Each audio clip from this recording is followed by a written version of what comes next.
Good evening, Mary. I welcome you to Late Night in the Midlands. We are live, and thank you for joining us tonight. It's a pleasure, Michael. Well, it is the pleasure's all ours. I look forward to talking to you tonight. The extraterrestrial topic never ever bores me. I think it's one of the most important subjects that needs to be talked about, and so I'd like to start out maybe with a little background, if you wouldn't mind. What got you going down this road into the extraterrestrial rabbit hole? Well, I started out very normally as a nurse midwife, but went into counseling about 30 years ago. And as you know, in counseling, you get a very broad range of human experience, right through to the very normal experiences to people who have paranormal experiences and are trying to understand them, particularly if they've lost someone close to them and they feel they may still be around, and often have, rather strange experiences that prove to them in some ways someone they've loved is still, still there or they can feel them, or they feel they've been left messages. So in that sense, I sort of was desensitized, if you like, to paranormal activity, including the fact that I've always been interested in the strange, weird, and wonderful anyway. So, if there was something weird, I've usually got a book on it. So it seemed to be that I was leading 20 years ago to the very dear gentleman that walked into my offices and said, look, there are support groups for everything, but for this, they just think you're a loony. And he proceeded to tell me about his experiences going on spacecraft, waking up with marks on his body, shaved areas. And the fascinating thing was that his whole family were experiencing it too. So this couldn't be put down to fantasy or hallucination, because his partner and the two children were experiencing it as well. So if you like, that was how my journey started in this very interesting realm of extraterrestrial encounters. Very interesting indeed. You researched now, is it over 2,000 cases?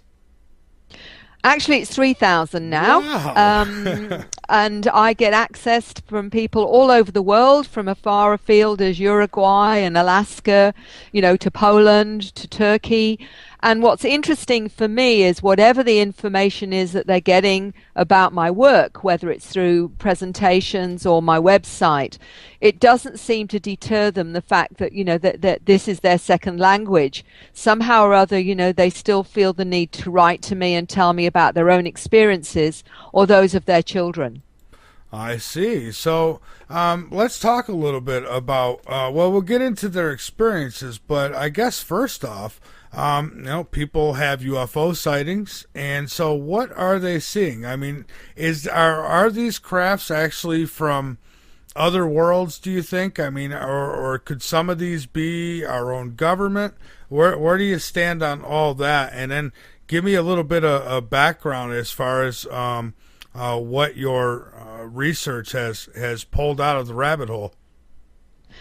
Well, it's an interesting one, and I think already you've touched on it, that not all the strange anomalous lights and craft in the sky are actually, I believe, extraterrestrial. I think some of them are advanced technologies from our very own governments that we're not told about for sure. I don't think there's any doubt in my mind and most researchers that that's the case. However, there are certainly some craft that seem to be from somewhere else. And this is, what I think a lot of the public don't realize is that a lot of the sightings are from, very credible witnesses. Not only do we have military whistleblowers that have said that there are craft coming from other parts of the galaxies, but we also have pilots, we have naval people, we have people that know what they're looking at, policemen, and those are trained to observe. And they say, look, there is no way some of these craft could possibly be terrestrial. So in that sense, we have to acknowledge that certainly a percentage of those that people see, and the statistics are that once, every 6 minutes around the globe, someone's taking a video or seeing a UFO. What makes some of them extraterrestrial is that there are people around the globe that actually talk about going up on these craft and meeting with a whole range of non-human intelligences. And that's not just the little grey dudes that everybody seems to think is the only ones out there. There are humanoids, there are light beings, there are beings that look like reptilian beings, Draco, cat beings. There is a whole range of manta beings are another one, and there's this whole range of different types, and some of them are, 2 or 3 of them may be seen on the same craft. And what's fascinating is that, whole families can have these experiences, so they will actually, verify each other's stories. So in that sense, obviously there are extraterrestrial vehicles. There are also, I believe, interdimensional ones. People like Carlos Diaz and talked about the light ships in Tepoztlan in Mexico, for example. His images are just stunning, and there's many others that have seen these almost plasma-like craft. Some of them, as I say, seem to be interdimensional, could be even extra-dimensional for all we know. We even suspect that we may even have visitors, if we like, from our future. So the more we learn, the more we realize how little we know. Well, Mary, that's pretty heavy I mean, when you think about it. And listen, I'm a believer because I've had my own sightings, so I have absolutely no doubt that these crafts. I've seen the solid type, and then I've seen what look like just they're engulfed in their own energy type. And so, and I guess would that determine maybe interdimensional compared to a physical, but or how do we determine which is which, or can we? Well, as I think we can only use the best analysis and logic we can, that the more solid craft are extraterrestrial or interstellar, if you like. But there are certainly some that seem to be able to manifest from other dimensions or other parts of the universe through wormholes. And certainly there seems to be, from my research, evidence that there are, if you like, portals or wormholes that these craft can travel through, so that when people say, oh, well, they can't possibly come from, light years away, what we have to understand is that we're looking at our present understanding of physics. And it always amuses me when somebody says to me, oh, especially some certain scientists that say, oh, well, it can't possibly be so many light years away, it would take too long. And I'm just saying, look, come on, guys. We're probably the equivalent of the Aborigines and the message sticks with the way that we look at reality, whereas they are maybe many hundreds of years or maybe even thousands of years ahead of us in technology. Get over the fact that what you think is impossible may not only just be possible, but actually more than possible. And things that we still see as magic will be more than possible as well. Right. And Mary, you mentioned portals, and that's interesting because there have been a ton of sightings that have come up on the Soho with crafts near our sun. And I don't know how they would do that if it's as hot as it's supposed to be, but these crafts would be near the sun, and it almost looks like they're drawing energy from it. And I wonder, could the sun possibly be some kind of portal, and we just too primitive to understand it?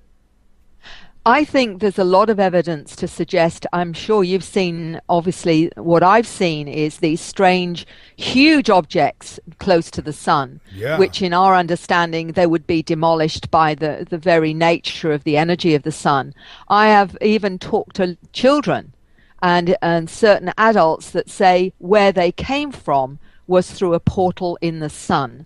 So I think it's just physics we don't understand, and I think we're still very primitive in how we understand the nature of reality and the nature of our universe, and the physics obviously is far more advanced in ways that we can't yet, or our scientists as yet don't fully appreciate. Okay, and Mary, do we have, do you think good ET races and bad ET races, or good and bad within all these different races? Oh, I'm not sure anybody fully knows. But all I can say is that sometimes people have very loving experiences with, for example, the little greys. And yet there are others that have really scary interactions with them. The same goes with some of the reptilian beings. Some have very loving experiences. Some have very scary ones. my feeling is, and I've got no way of validating this, is that I mean, I was told that by one lady that she knew about 165 species of grey. So basically, if we take one grey, it would be like taking one human being off the planet and saying, well, that represents everybody.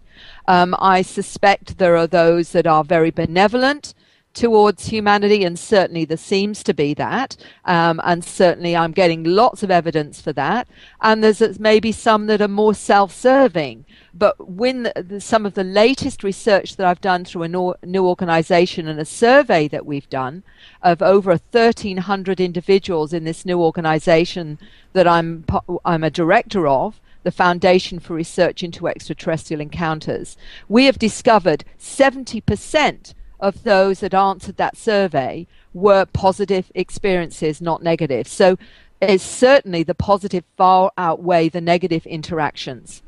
That's incredible, and well, here's my thing. It seems that they're behind abductions, and maybe not all of them. Maybe, I mean, some people will say, well, how do you know the government's not doing it and making you think you were abducted by ET? And I suppose that's possible, but I don't believe for a minute that accounts for all of them. And so they're doing things like that, and that's kidnapping. So I don't know, why are they doing this? Does the reason justify the deed? I think it's a very complex one, and certainly I do know from my research and from those that have had experiences with what we call MILAB, that's the military abductions, where they emulate it to make it look some of the time like it's extraterrestrial. There's certainly quite a percentage that are involved, this covert agencies, the military and bases. There is no doubt in my mind the most traumatic are those that come from MILAB. Whether people want to hear that or not, that's our own people doing it and blaming the ETs. But having said that, there are obviously some that are traumatized by their extraterrestrial activities as well, and some of those are often traumatized because they haven't fully understood what was actually going on. And what I've found with hypnosis is when they understand, often there seems to be from that individual, some of the time at least, an understanding that this was part of a deal that they've made on some level. Now, that might confront a lot of people to hear that, but I don't make up the rules of the research. What I will do is ask, when they're in hypnosis, has there been any kind of understanding between this individual and the beings? And sometimes they will say yes. So make of that what you will, but that's how the person will interpret it in that state of the subconscious state. So in some cases, it does seem like there is an understanding going on. But from what I can understand about the MILAB, that's a completely different story. So as you can hear, Michael, it's actually really, really complex. And I think we just have to be very careful about making assumptions and trying to work this out from limited information, because at the moment, it is still very, very limited. I agree. And so what have some of the abductees, what have they said? I mean, because I've had those who have come on the show and they said that, there are certain messages they might get or reasons. Now, as far as making a deal, now I hope we're not making a deal when we say, so like I'll go outside sometimes and say, come on, abduct me. But, is that an agreement? Are they going to come and do it because we've said, I mean, that's people watch what you wish for. Right? Look, because it's complicated, one of the things that and I know a lot of people have ambivalence towards hypnosis because they feel in some way that it isn't as credible as, conscious recall. First of all, I will say that Dr. John Mack, who wrote 2 books on this as a professor of psychiatry at Harvard University. One was Abduction, the other one was Passport to the Cosmos.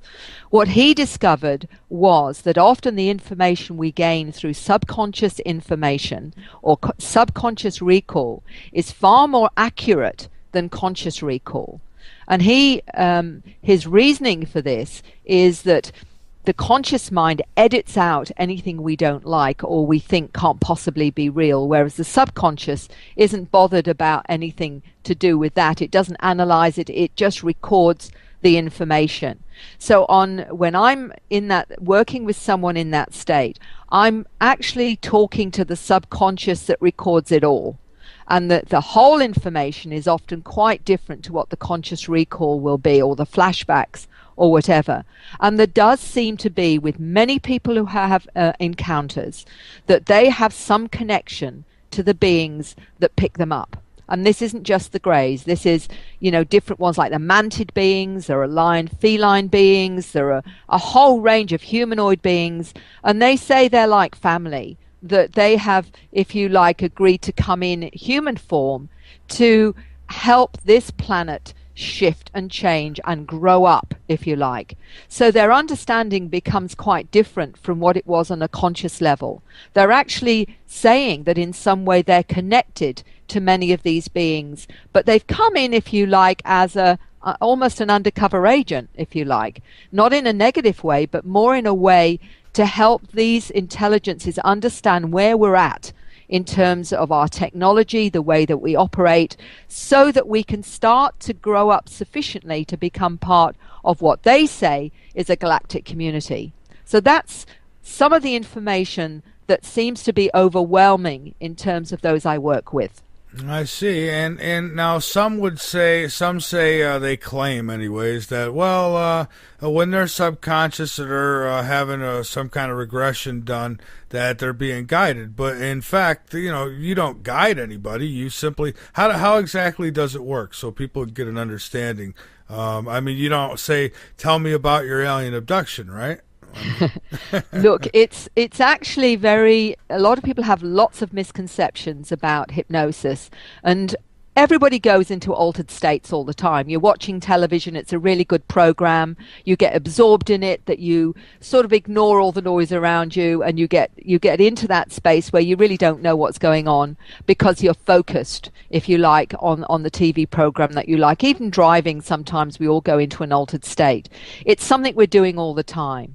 What happens when you can take somebody into a relaxed space is that you shut down the left brain, the analytical side, and you allow them then to tap into that recording of an experience. My job is just to keep them on track. It certainly isn't to tell them what they should see or not see.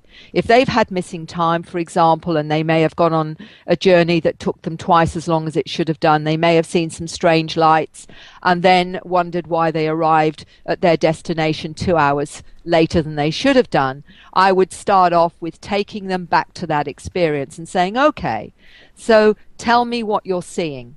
And they may say, well, I'm seeing these strange lights. It looks like a helicopter. No, it's not a helicopter. Looks like a train. No, it's not a train. Then all of a sudden they'll say, it's a spacecraft and it's right in front of me. So I'll say, what happens next? I'm not telling them what happens next. They're telling me what happens next because they're going back to the recording. All I'm doing is, if you like, supporting their exploration. So I could, if I wanted to, and I thought, well, okay, I'm going to let find out more about what it looks like. So I say, what color's the hair? If there's no hair, they'll say, well, there's no hair. I'll say, well, what's in the corners? They'll say, well, there's no corners. So even if you tried to lead them, you find you can't, because that's not what they're seeing. So when people say, oh, well, you're telling them what to say or what to think, no, you're not. You can't, because what they're seeing is what they're seeing. All you can do is say, well, what happens next? What are you seeing? And they may say, I'm on a table. I'm seeing, and I'll say, well, what are you seeing as well? And they say, well, there's 3 beings. I'll say, describe them to me. So all the time, all I'm doing is asking the questions that help them understand what's going on. And part of them will actually have far more understanding than their conscious mind, because in that state, they've recorded it all, including telepathic communication that may be going on as well. So that it's almost like they can have a chat to the being and say, well, why are you doing this? And they will actually answer them, because it's already on the tape recording. that they've asked in that state that they don't actually remember. So all I'm doing is assisting them to look at the full tape of the recording of their experience rather than the flashbacks or the little bit of limited memory their conscious mind will record. And it answers so many questions, helps them understand, and it often takes away a lot of the fear. Because what people don't understand is the children have conscious memory, and they talk about going on craft. They'll talk about what they learn, how they learn to use their, as one 8-year-old told me, his brain waves. And he would be taught everything from what black holes are to the origin of the species. And this is an 8-year-old child. You know, they don't watch talk shows. They don't read books on this. But that's what they'll tell you of their conscious memory of being on craft. So there's a huge amount of things that go on that the average person doesn't understand, that is related to this whole phenomena we call extraterrestrial contact. That is absolutely fascinating, and I'm right on board with you. Doing it the way you said, and that's how I imagined it would be done. And so yeah, I don't see any leading on there, and that's incredible. So now you say that they've been able to get answers to questions. So I guess it's different for all of them. But what are some of the I don't want to say best, because I don't know if that's the best. But what are some of the I guess some of the explanations, the top ones maybe, I don't know. Well, what I found with the hundreds that I've done now is there are certain themes or patterns of experience, because it can be really broad in terms of their understanding. And sometimes it is very difficult for them to fully understand the connection they have to some of these intelligences, because it is something their conscious mind may have sensed on some level, but it had no proof of. What is wonderful is that I can say to the person before we start, what is it you want to know? Tell me the kinds of things you want. Oh, well, I want to know why me. I want to know why they take me. I want to know how many times they take me. I want to know when I had this missing time, what happened at that time or whatever. You can ask all these questions when you take them into hypnosis. And, you know, I can ask, for example, as they're in that space, how many times has this particular being, picked you up? And they'll reel off, 3, 5, 7, 10, and it will be reeled off just like as easily as that. And they'll say they're seeing a grey in front of them, and I'll say, does this being look familiar to you? And they may say, well, actually, yes, it does. And I'll say, what do you feel from it? Oh, I like this one. I feel really good with this one. So how many times have you seen this particular being? And again, without their conscious mind in the way, they will reel off the number of times they've seen this particular being. They will talk about, because the question is, why me? Often it's because you've agreed, because you are part of us. And what I've needed to do with my research is look at the understanding that we are intelligently designed. And there is a lot of evidence to say that we have in our DNA, if you like, parts of many of these different intelligences. There seems to be certainly 223 genes in our DNA that nobody can explain. Even the geneticists are saying they don't know where these 223 genes come from, and that's all to do with higher psychological functioning. Then we've got the fact that there has been alterations to our genome, that other geneticists have, whistleblower geneticists have said, look, there's no doubt we're intelligently designed. And that there seems to be that the gods of old were the ancestors, that they came and not only interbred with us, but also gave us some, their genetics as well. So what the people that go into regression say is that this particular origin is, I'm from maybe the Pleiades, or my origin is from Orion or Arcturus. I've got a little 8-year-old that told me quite comfortably that his family are the mantid beings, and that's his real family. He's got a human family, but his real family, and when he goes up on the craft, he is actually with them. So here is this strange mantid ant-like being that he feels is part of his family. And he will say, I go up there and I learn from them. So this completely shifts our understanding of an us and them, but actually showing us that our origins and our connection is far more intimate and far more complex than we as a conscious person understand.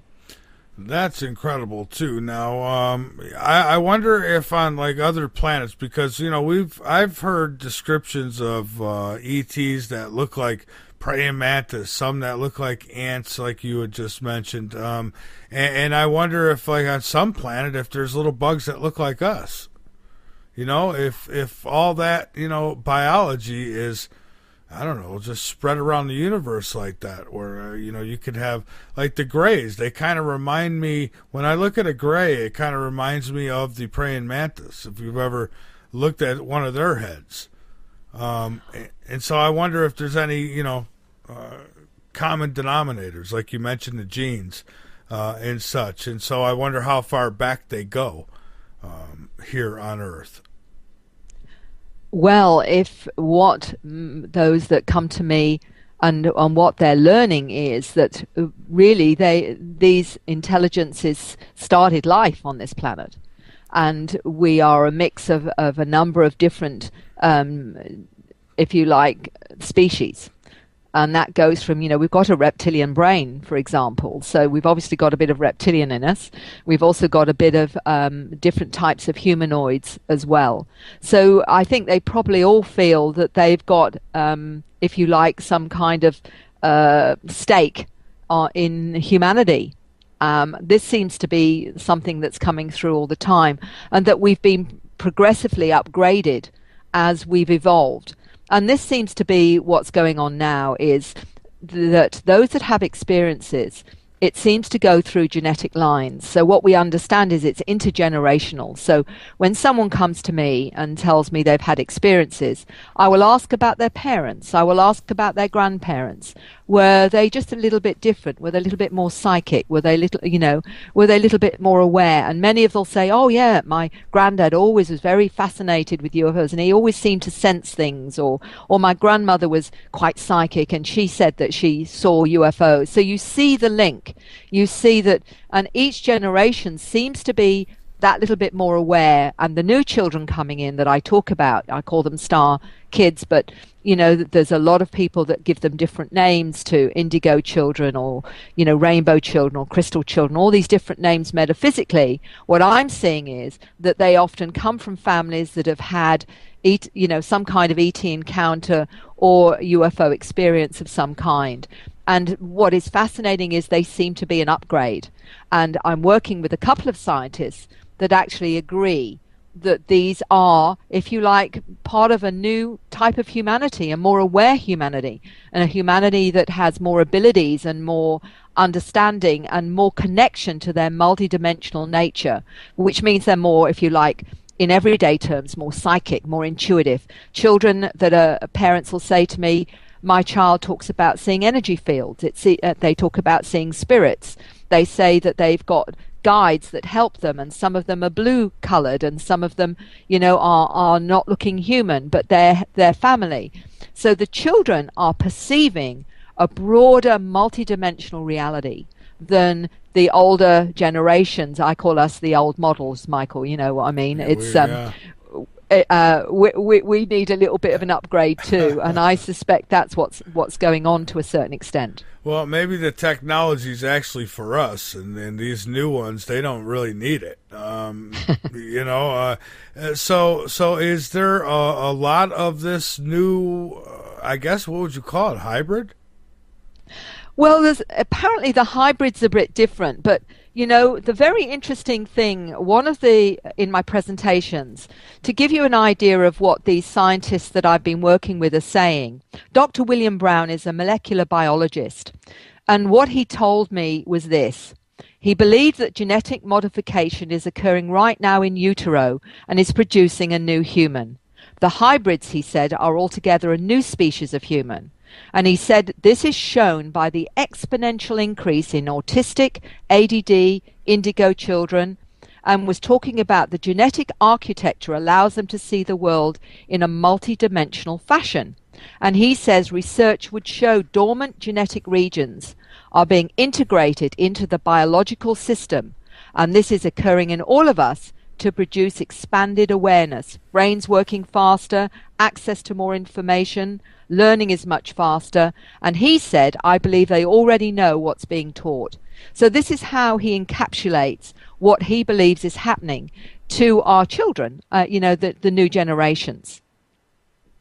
I see. Well, and it makes sense. It does, in a sense, it makes sense. But what does it all mean? I mean, what's gonna, be the end result? Now, some think that they're ready for some kind of invasion, and of the human race, and well, then there's others that think they're here to save us, and I'm not sure. I'm kind of wondering who's covering it up more, our government or them?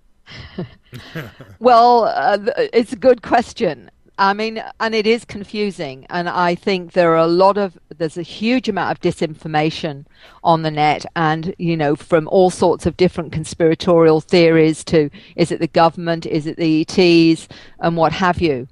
One of the things that has confused me, and I've looked at, is, okay, so if they're upgrading our children and making them more aware, making them able to sense truth because they can tell what are lies and what are not lies. They're able to see from your energy field whether you're speaking honestly or not. They're able to tune into thoughts. They're able to actually work with energy. These children are all around the world. In China, they're called China's super psychics, and they can actually move things with their mind. They can, which is called telekinesis. They can often read with various parts of their body. So they are, if you like, the new multi-aware human. Now, if these intelligences wanted to take us over, and this is just me being really logical from a human perspective, if they wanted to take us over, why would they bother to upgrade us in the way that they're doing now, into these new aware children that can see truth, that can tell when they're being lied to by governments that do plenty of lying, as we all know. Why would they bother to upgrade them if they were going to come and take us over? They might as well leave us as really dim and stupid. And they could have taken us over at any time in our history when we had far less technology. So it doesn't wash with me. It really doesn't wash that they would do all of this and wait till we've got technology that could do them damage.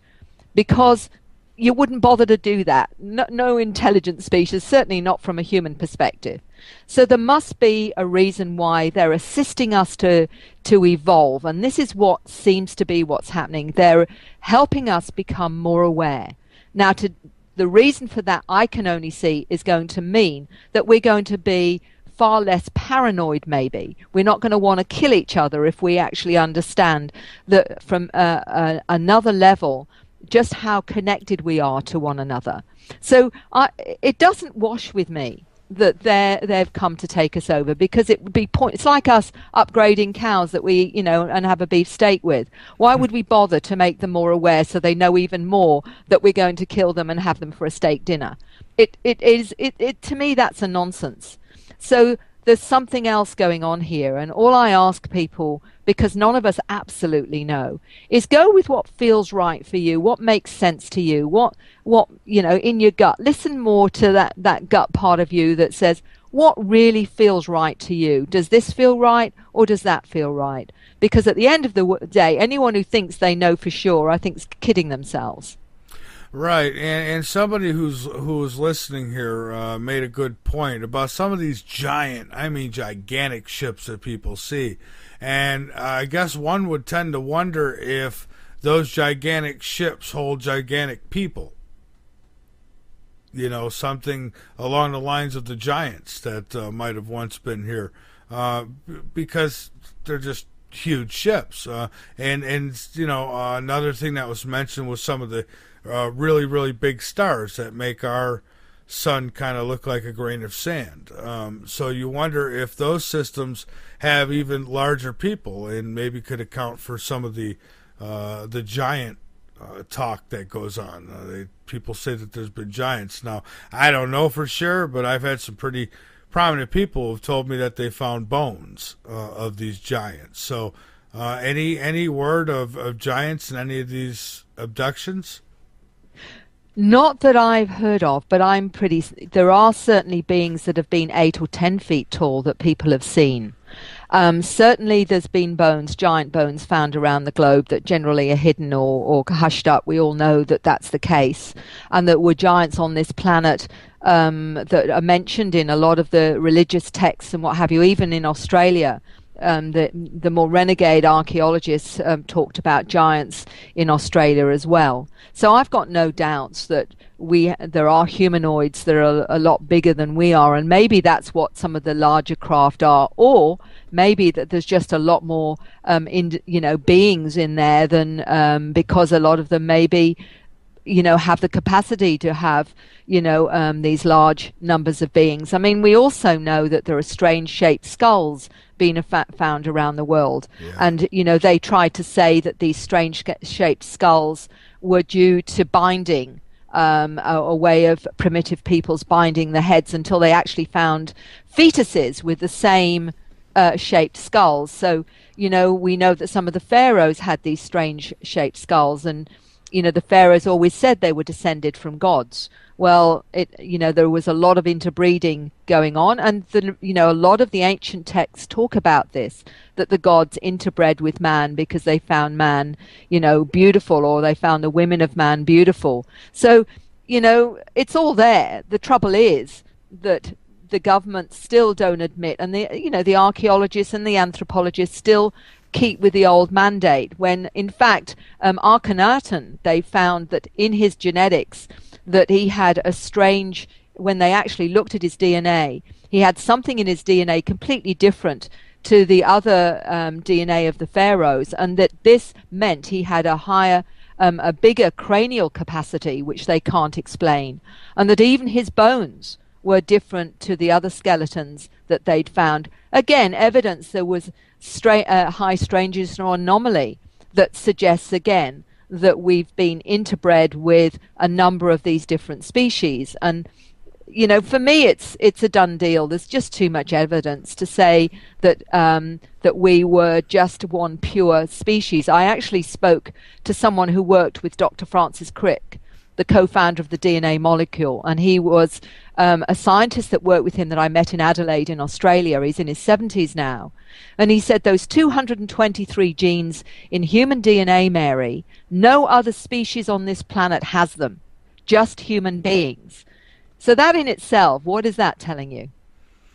Yeah, it tells me a lot. Now, what happens, I guess, okay, if the ETs aren't going to take over, and I've often said myself that I don't feel threatened by them because, for one, I've had a close sighting, and I ran underneath this thing, and it didn't do anything to me, and they haven't done really, they're not bombing the planet, we're bombing the planet. I guess I wonder what the objective, the overall objective is going to be. Are they going to finally disclose? Because people see them. I mean, there's sightings all the time. So, but yet, nobody comes out in government and says, hey, we're not alone. So, again, I wonder who's hiding it. And if they are the ones covering it up, I wonder why. I mean, it's a good question. Yeah. It seems quite ludicrous to me, with so much footage now, so many amazing photographs of different craft and what have you, and plainly some of them, are secret, our own, but some of them certainly are not. The mere fact that alone, when you see some of this footage, it to me that it's a done deal. But what for me is even more powerful is the numbers of people that are coming to me, telling me they've had encounters. Now, just to tell your listeners, I get clients coming that are lawyers, doctors, nurses, psychiatrists, scientists, politicians, media people. John Lennon talked about seeing a craft in New York, and actually was given a metal egg, which he actually ended up giving to Uri Geller because he didn't want them to come and pick him up again, because he said, he was afraid they'd come back for the egg or whatever. So what I'm hearing here is there's a whole range of individuals, credible individuals, as well as housewives and farmers and small children, that are talking about their experiences with these beings and feeling very connected. Many of them feel very connected to these different intelligences and what have you.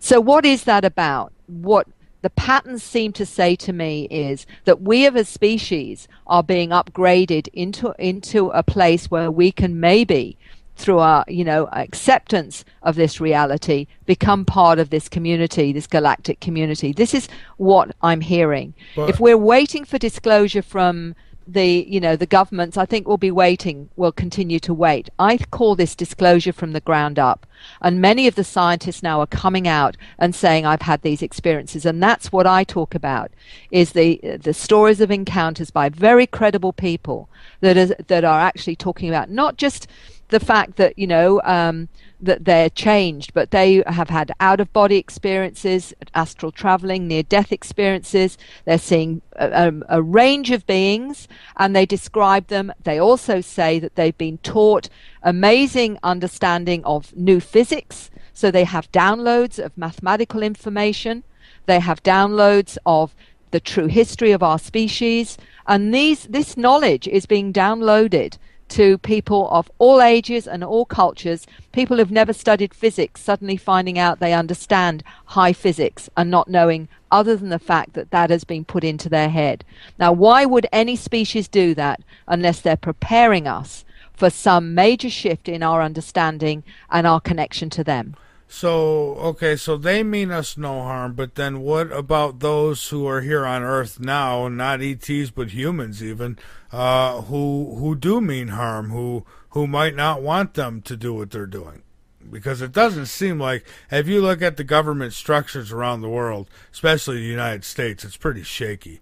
And, you can't imagine a good civilization having any kind of conversation with these people. But I guess look, Michael, I'm absolutely in accord with you. I mean, when we look at what's happening from, the kinds of poisoned food that we have, water, all these different things that are affecting us physically, and we have unhealthy societies now because of what is being done and what people are encouraged to not realize is going on. That we, from fluoridation to our water, which is a neurotoxin, right through to these GMO foods, chemtrails, all these kinds of things. What I understood was that when there was such things, the Roswell, for example, was one of the classic, cases that everybody knows about. If you read Colonel Corso's book, The Day After Roswell, where he explains that it wasn't just initially why they didn't tell us was because they weren't sure how humanity would react. There was a lot more going on, and one of them was the technologies that they discovered in these downed craft, and there's been far more than Roswell, of course, in the meantime. What that meant was that they had technologies that gave them an edge over other countries. It was an edge over, things they weren't sure the public should have. But it also meant that those that were, if you like, holding us to ransom with fossil fuels and the corporations that wanted to control things, the last thing they want is free energy.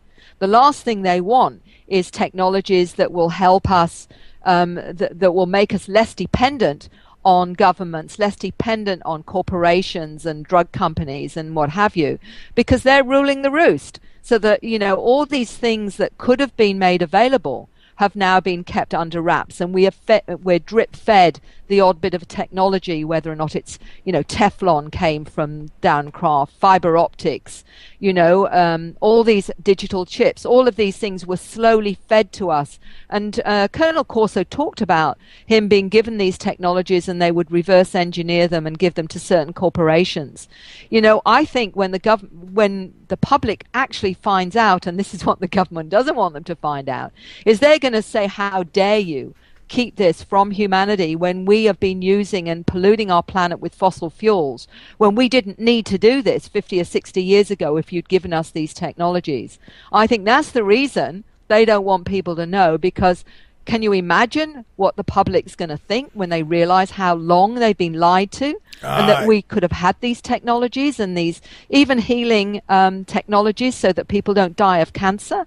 I agree 100 million%. I agree with you. That's always been my thoughts, is that it's got to do with the technology, and certainly when it comes to big pharma, we know that, these gangsters, you can't get in the way of their money.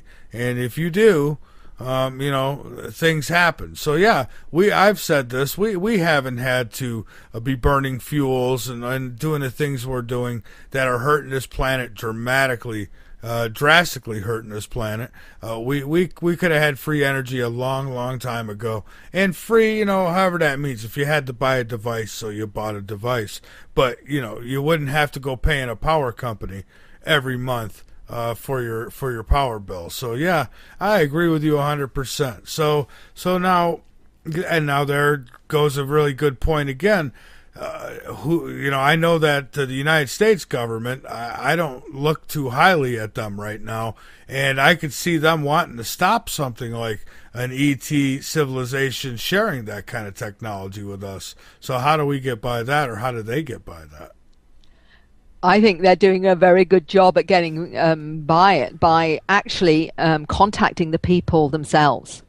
So they're downloading the technologies. I have a 9-year-old that spoke to me from the US, and he told me not only where he's from. He said he came into human form, but he was from a planet called Orion. He said he used to work with advanced technologies, and he explained to me that he understands in how things work in the same way as Nikola Tesla did. He said, I'm like another Tesla. What he's saying is that he remembers a lot of the technologies from where he's from. Now, this is a 9-year-old. I got a 16-year-old that told me he knows how to build interstellar craft. And I said, how do you know? He says, because I remember from my past life where I used to do that. But the adults are having this information downloaded. They call, one little 8-year-old called it knowledge bombs. These are adults that have these complex information downloaded, and they will get information or a complete understanding of everything from higher physics right through to understanding the nature of what a black hole is. I mean, it's stuff that they have never studied, but they will suddenly find themselves extremely able to understand it. And this is how they're doing it. They're saying, right, we're bypassing the self-serving individuals that are ruling this planet. Let's face it, it's pretty self-serving in every government around the world, as well as the corporations and the banksters. Everybody knows this. Yeah. You don't have to be a brain surgeon to work that one out.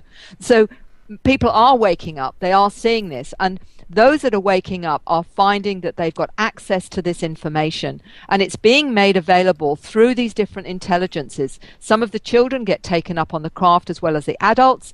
They're shown things on huge screens about what we're doing to the planet and what we need to do to change it.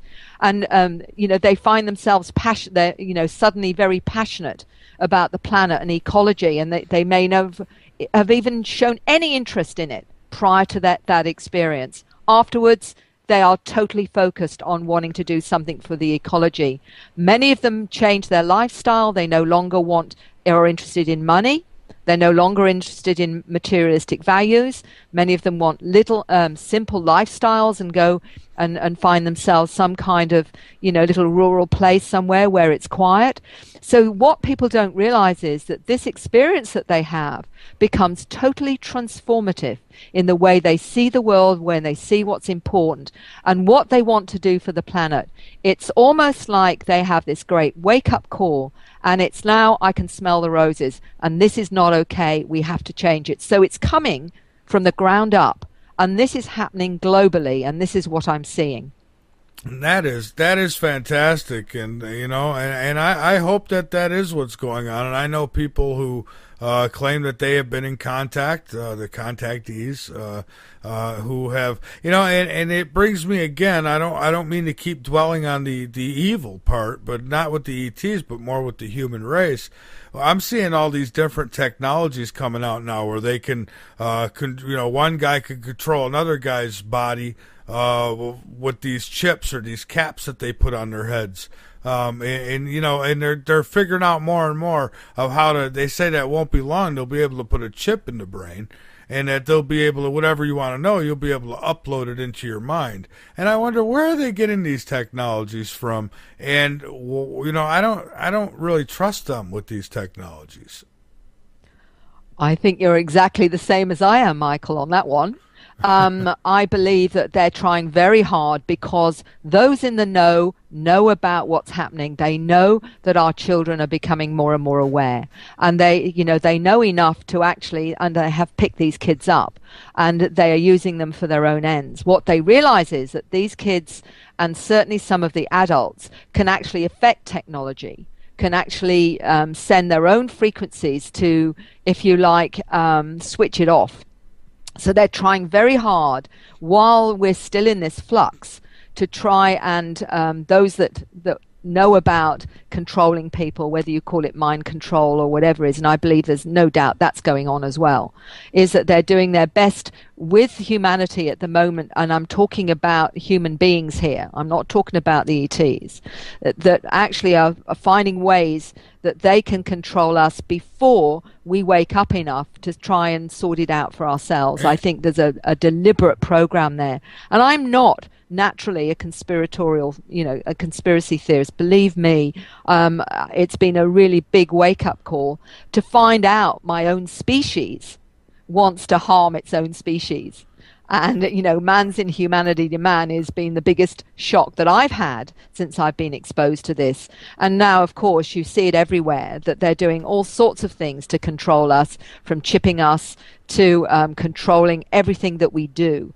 And again, you don't have to be a brain surgeon to see this for yourself. I say to people who are listening, if you think I'm over the top here, you have a look. Just explore some of this on the internet and see the potential of what some of these technologies can do, and you will be horrified. And the numbers of people that are suddenly dying, that are exposing this to the public, and I'm sure you know about this too, Michael, that people suddenly that have been coming out with showing what's going on or writing articles or speaking about it, they suddenly are dead. Yeah. They've had this accident. Or whatever, and it really is quite horrendous. It absolutely is, and the latest is these doctors, these holistic doctors, who are getting knocked off. I think there's, last I counted, 8 or 9 of them now. Natural, people who have come out and said, yeah, we know of natural cures, and apparently they've proved it works, and then they get knocked off. And I'm one of those people who I'm constantly spouting at the mouth about the natural cures for all diseases, and they don't want you to know about it. And there's so many of them.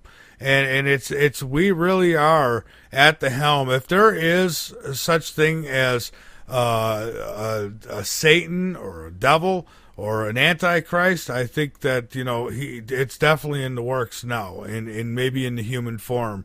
But I mean, yeah, it's like rats. I mean, eating their own youngins. It's unbelievable what we're seeing now. One of the biggest mind control tools that they've used, and they're still using it today, and it's working like a charm, is the TV. They do such a good job with the television of mind controlling the people, and all I know is if these ETs really exist, and I believe they do, if they're out there and they're visiting, I think it's time, if they're going to intervene in any way. Now's the time.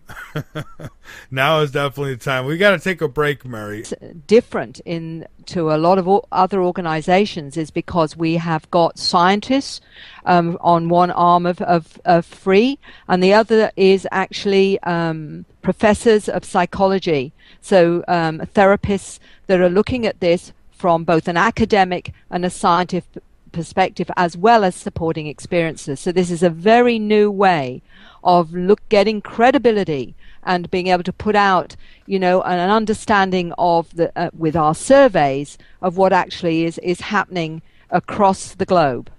Well, okay, and let me ask you this now. Let's say that, okay, we make this contact with ET, and ET, proves to us that, hey, we've been here all along. We've actually had a hand in who you are and being here. At that point, what does that say still for? For me, it doesn't hurt it, but for some, it might. What does that say for, say, the afterlife, the spiritual side of things? How do the two connect in that sense? I mean, like when we pass away, I mean, I know this is speculation, but maybe some of the abductees might have gotten these messages or what have you, about what happens when we die. I mean, do we go back on the mothership? It's a really good question, Michael, and one of the reasons why we've developed this new organization is that those are the very questions we're going to be asking, is because so many people have near-death experiences when they're having extraterrestrial encounters or have had out-of-body experiences. And actually, we'll see those that they've loved when they're in that space, or they'll see ETs. In these other states of consciousness. So actually, what we're studying is human consciousness. So it takes in those that have memories of being extraterrestrials before they came onto this planet, for example. Some have memories of being on other planets before they came here, as well as, some that remember being on this planet in other times, what we would call past times, and even having interactions with ETs in medieval times or this kind of thing. So what can we make of all of that? It seems to be there's no separation, that this is all tied in when you get those of, the spiritual, metaphysical, they will look through that perspective and say, well, I've got beings around me, they are angels, or they may say they're my spirit guides or whatever. But you'll get others that may look at that from an extraterrestrial point of view and say, well, for them, the angel might be a light being, or they may see their guides as blue beings or unusual forms and say, but they're my family, they are my support in the non-physical realm. So I actually don't think there's any separation at all. I believe it's all in that multidimensional field that we all connect to. And the way that we're understanding it from the scientists that we're working with is that, the understanding of a holographic universe. In other words, everything is connected and we are connected to it. The trouble is with a lot of the nuts and bolts part of ufology, which is on one end very important because it actually gives us something more tangible to work with. Yes, you've seen a craft, how many people were with you, what did it look like? All of those things are necessary, but we also have to understand there is a non-physical component where people are taken in trance states, where they are taken sometimes to other planets and brought back again, where they are also experiencing sometimes their physical body staying in bed while their astral self or their spirit body is taken up onto the craft, for example. So they can have both of those things happen to them, and where they're taught in both a physical form and a non-physical form.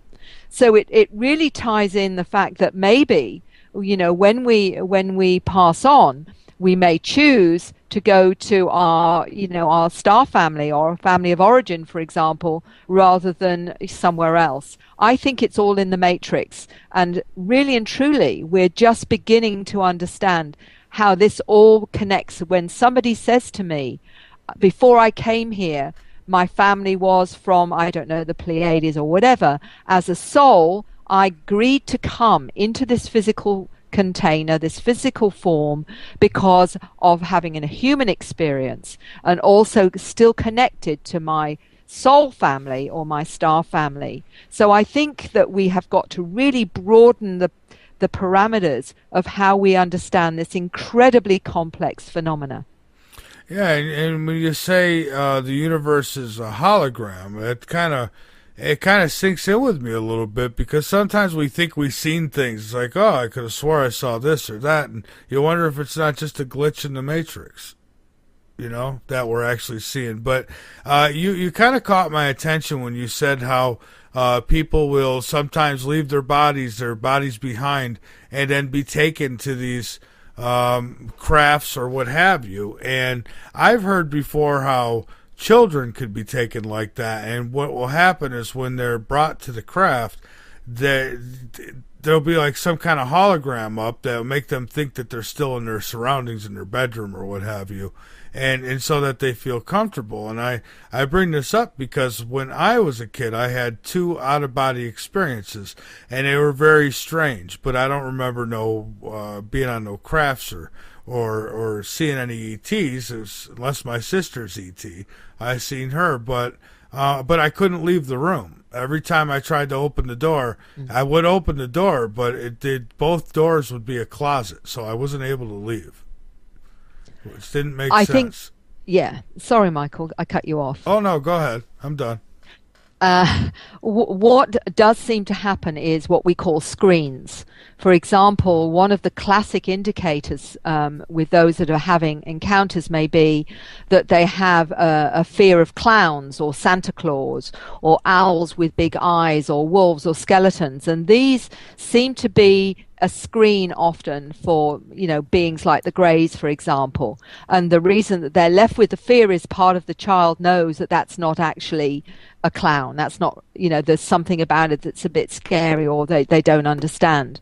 But I think that what these intelligences do is when they know that our psyche may be traumatized by something so far out of our reality, they will create an environment or a hologram, as you say, that will allow us to feel or sense that we're in something normal while they do they're either giving us information or they're doing a procedure, including healing procedures sometimes.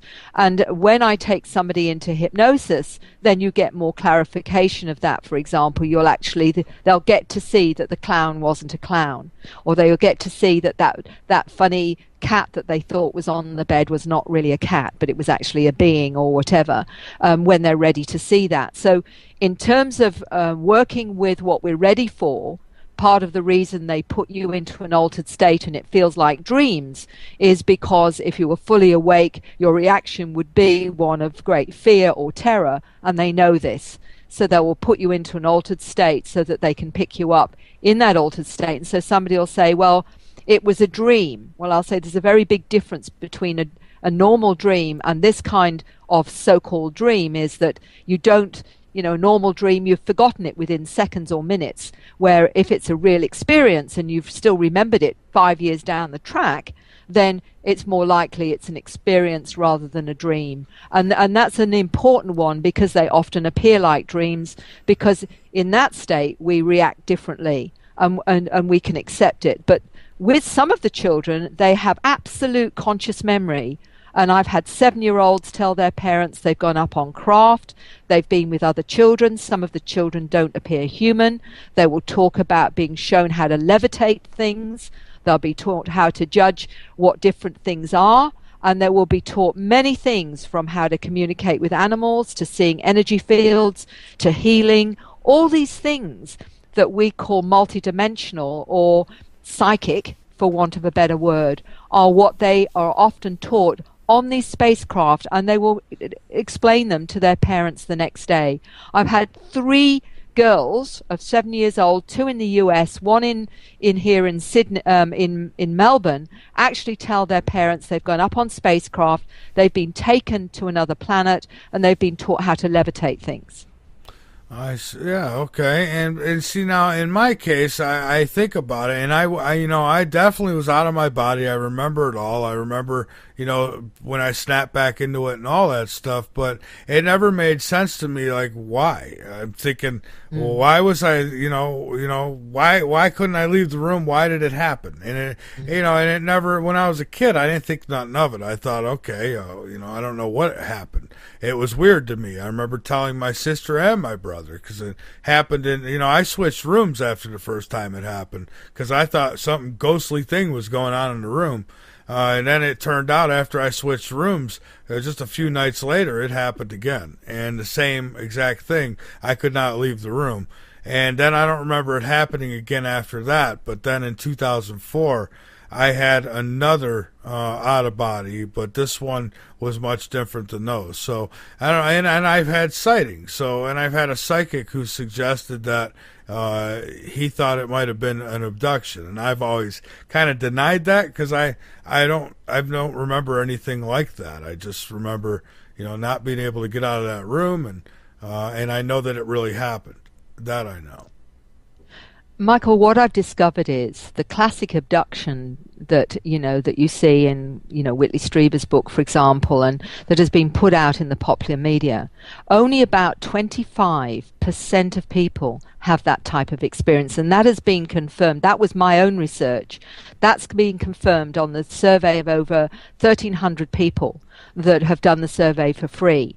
And in that, they're saying the same thing, that only about 25 to 30% have that really scary type of abduction experience. 70% have had positive experiences and haven't experienced that. And that's exactly the same with my research. So what we've done is that, and my questionnaires and the ones that we're doing the ongoing surveys for free is the same, is that we're finding out that the majority have very positive experiences and don't have a lot of those indicators that you think is the only indicators you can have with abduction. There are a lot of broader patterns of experience, such as feeling like you've never belonged here, feeling like you've been abducted, adopted rather than feeling you're connected to your siblings in the normal kind of a way. There's a real sense of almost alienation, excuse the pun, of being on a planet that's very primitive and you've never really felt it was home, for example. They will say that they always felt, they didn't schools were very hard for them. They feeling different. They're feeling like they're here with something to do, but they don't know what it is yet. There's a feeling of none of this makes sense on this planet. The way things are orchestrated on this planet doesn't make sense. This feeling of, sense of purpose and mission. Many of them get drawn into healing. Many of them get drawn into, they say, look, what was taught at school was rubbish. I just knew it was wrong, for example. And these are the kinds of individuals that are coming to me. So they don't have the classic abductions at all. But there's no doubt in my mind from what they're telling me that they've had ongoing interactions, but it's not been the same. It's been a far more gentle interaction, a far more of a knowing and a sense of communication with maybe then I call them their guides. They may call them their angels, or they may call them I call it your non-physical team that give you information, and they have a sense of connection to the angelic realm, or to guides, or or angels, or even Jesus and those religious figures. And that's the way that they have had their experience. So it's far broader, Michael, than this abduction kind of questionnaire. We're looking at a far broader phenomena, and for many, it's nothing like the abduction whatsoever. Oh, that makes a whole lot of sense then. To me, I think it would probably be worth it just to get a regression just for the heck of it and see where it goes. Not that right now at this moment, I don't feel like anything like that happened. I guess for me, I want to remember seeing the ship. I want to remember seeing the beings, and I don't remember anything like that. But I do remember wanting to get out of that room. And so that kind of sits in my mind, and there must have been a reason for that. So interesting stuff. So I'll have to, if you're ever in South Carolina, yeah, let me know. I'd be glad to. I don't know how it works. How does it work? Somebody, do you have many sessions, or is it one session?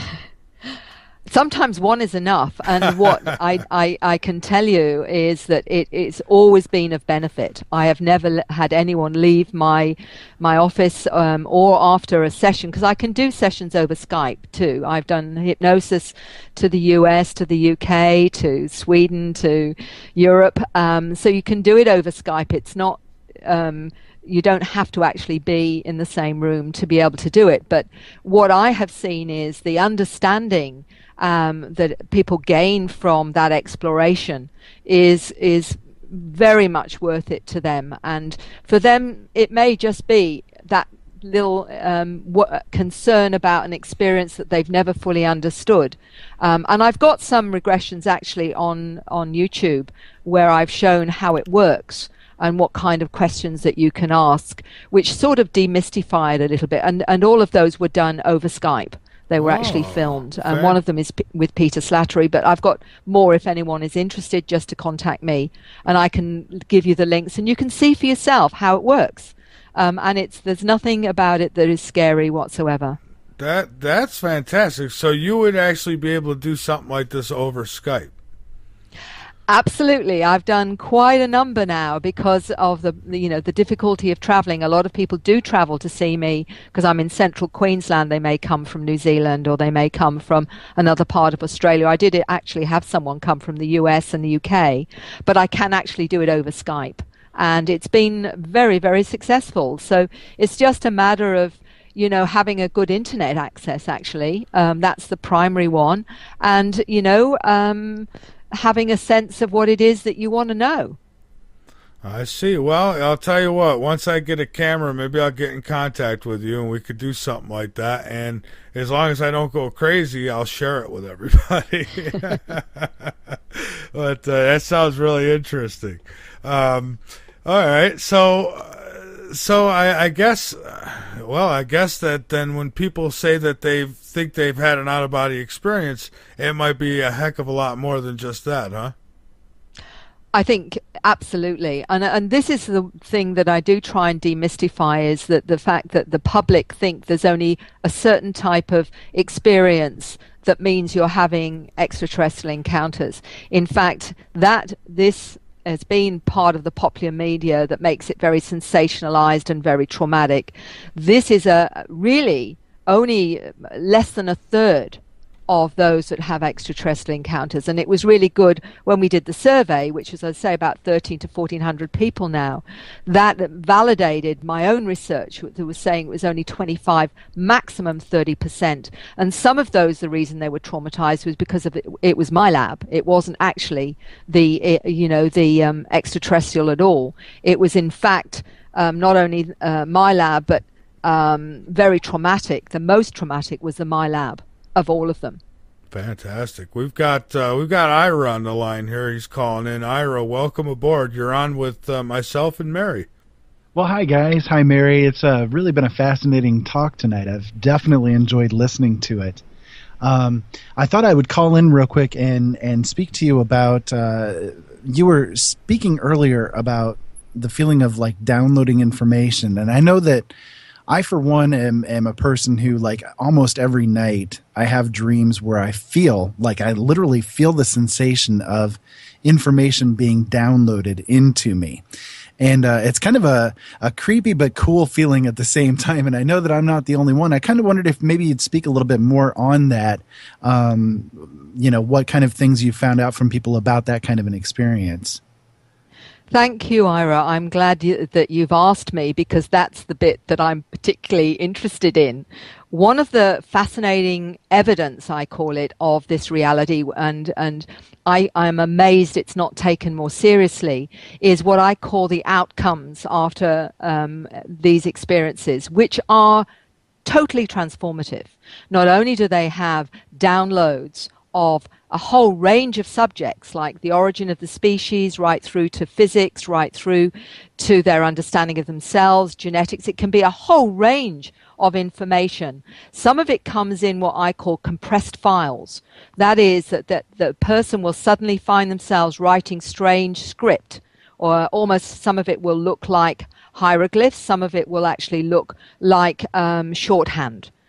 Which they tell me when you look at it, that particular script that only looks two-dimensional, multi-dimensionally, that particular one symbol could contain information that would fill a room with encyclopedias. So it's compressed files of information that they can't necessarily access now, but there's almost a timing to it. For example, there'll be some that speak all these unusual languages I call star languages, and when you hear a 9-year-old that tells you, and one did from Sweden tell me that she speaks 3 star languages, and one of them, where she speaks that frequency to water, actually purifies water. Her mother's a linguist, and she said, Mary, the water tastes differently. Now, some people would think that's really strange unless they're aware of Masaru Emoto, the Japanese scientist that worked with water and was showing how frequencies can purify water, such as music, prayer, intent, can actually change the very nature of water. So frequencies, whether they're star languages or whatever it is, can actually alter the nature of water. So here we've got children speaking languages, writing strange script. We've got adults doing the same, coming out with languages. Sometimes even in the middle of the night, someone will say, my wife says I speak these strange languages in my sleep. And I suspect that they're having some kind of communication or dialogue with whoever it is they're interacting with as well. These star languages are being recognized by other people. When I play them, they will be emotional. They'll say, that's from my family. So this is all this extra stuff that's been happening after contact. And I'm amazed it's not looked at more when you see these complex artistic drawings, geometric drawings, and that's all information. But it's complex, and for some people it acts as a kind of catalyst or a trigger to on some other level, which seems to open them up in some way. When I play these languages, sometimes at presentations, I'll have people in tears, or they'll start writing a script. Like one nurse did. She said, well, as soon as I heard the language, I had to write this script, Mary. It's almost like it's in us. It's being downloaded, and it's waiting for some particular point where we can access it. Although I will tell you, a 7-year-old whose mother contacted me and had my book Awakening, which has the script in it, and this little 7-year-old said to her mother, I can read that. And this little 7-year-old over Skype, she lives in Queensland, I said to her, can you read it to me? And she said, oh yes. So she looked at this shorthand script that an experiencer had done.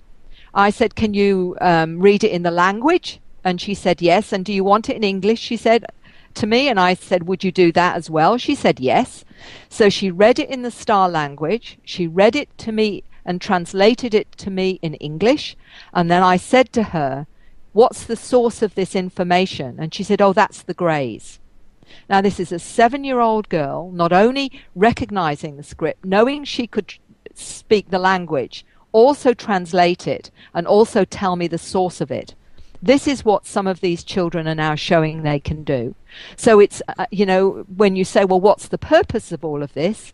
First of all, it's very hard to know, other than the fact that some people on the planet can translate it, do understand it, do recognize it, and this is not just children. And the understanding is a lot of it is timing, that as we shift and change in our awareness, a lot of this will be made available to us. It's almost like the way that I've interpreted it, and I have no idea whether I'm correct, but one of the things that seems to me to be that we only use 5% of our DNA. 95% they haven't got a clue what it does. We only use 1/10 of our brain capacity. Nature doesn't waste resources. So what's that about?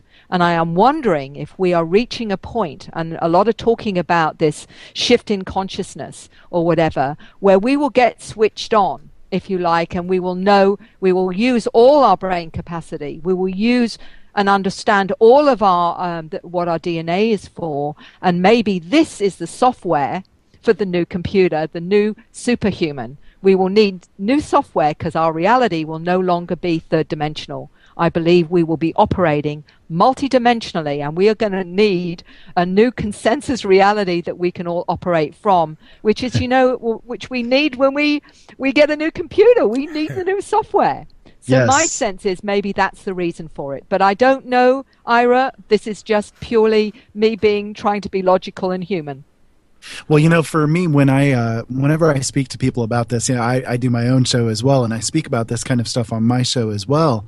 I love talking about the subject because I find it really fascinating myself, from my own perspective. Go ahead, Michael. I'm sorry. No, I was just going to tell you, you're welcome to hang around for this last hour if you'd like. Oh, okay. Okay, but go ahead. I'm sorry.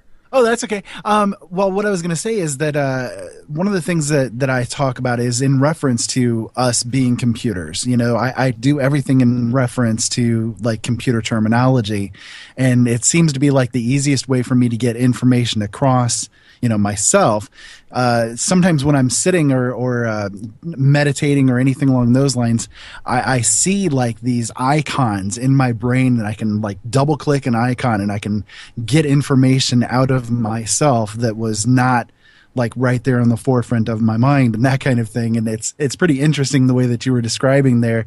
It reminded me of that type of thing.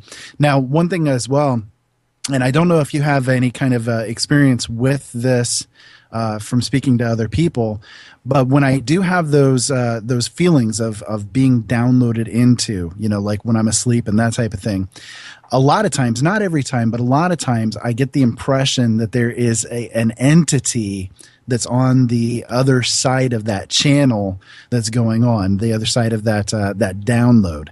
I can almost see it, but not quite. It's like this kind of a tallish being that is sort of in a light, but it's a shadowed being that's in the light. The light is like behind it, and I can't see the being, basically. Have you had anybody else that's had that kind of experience as well?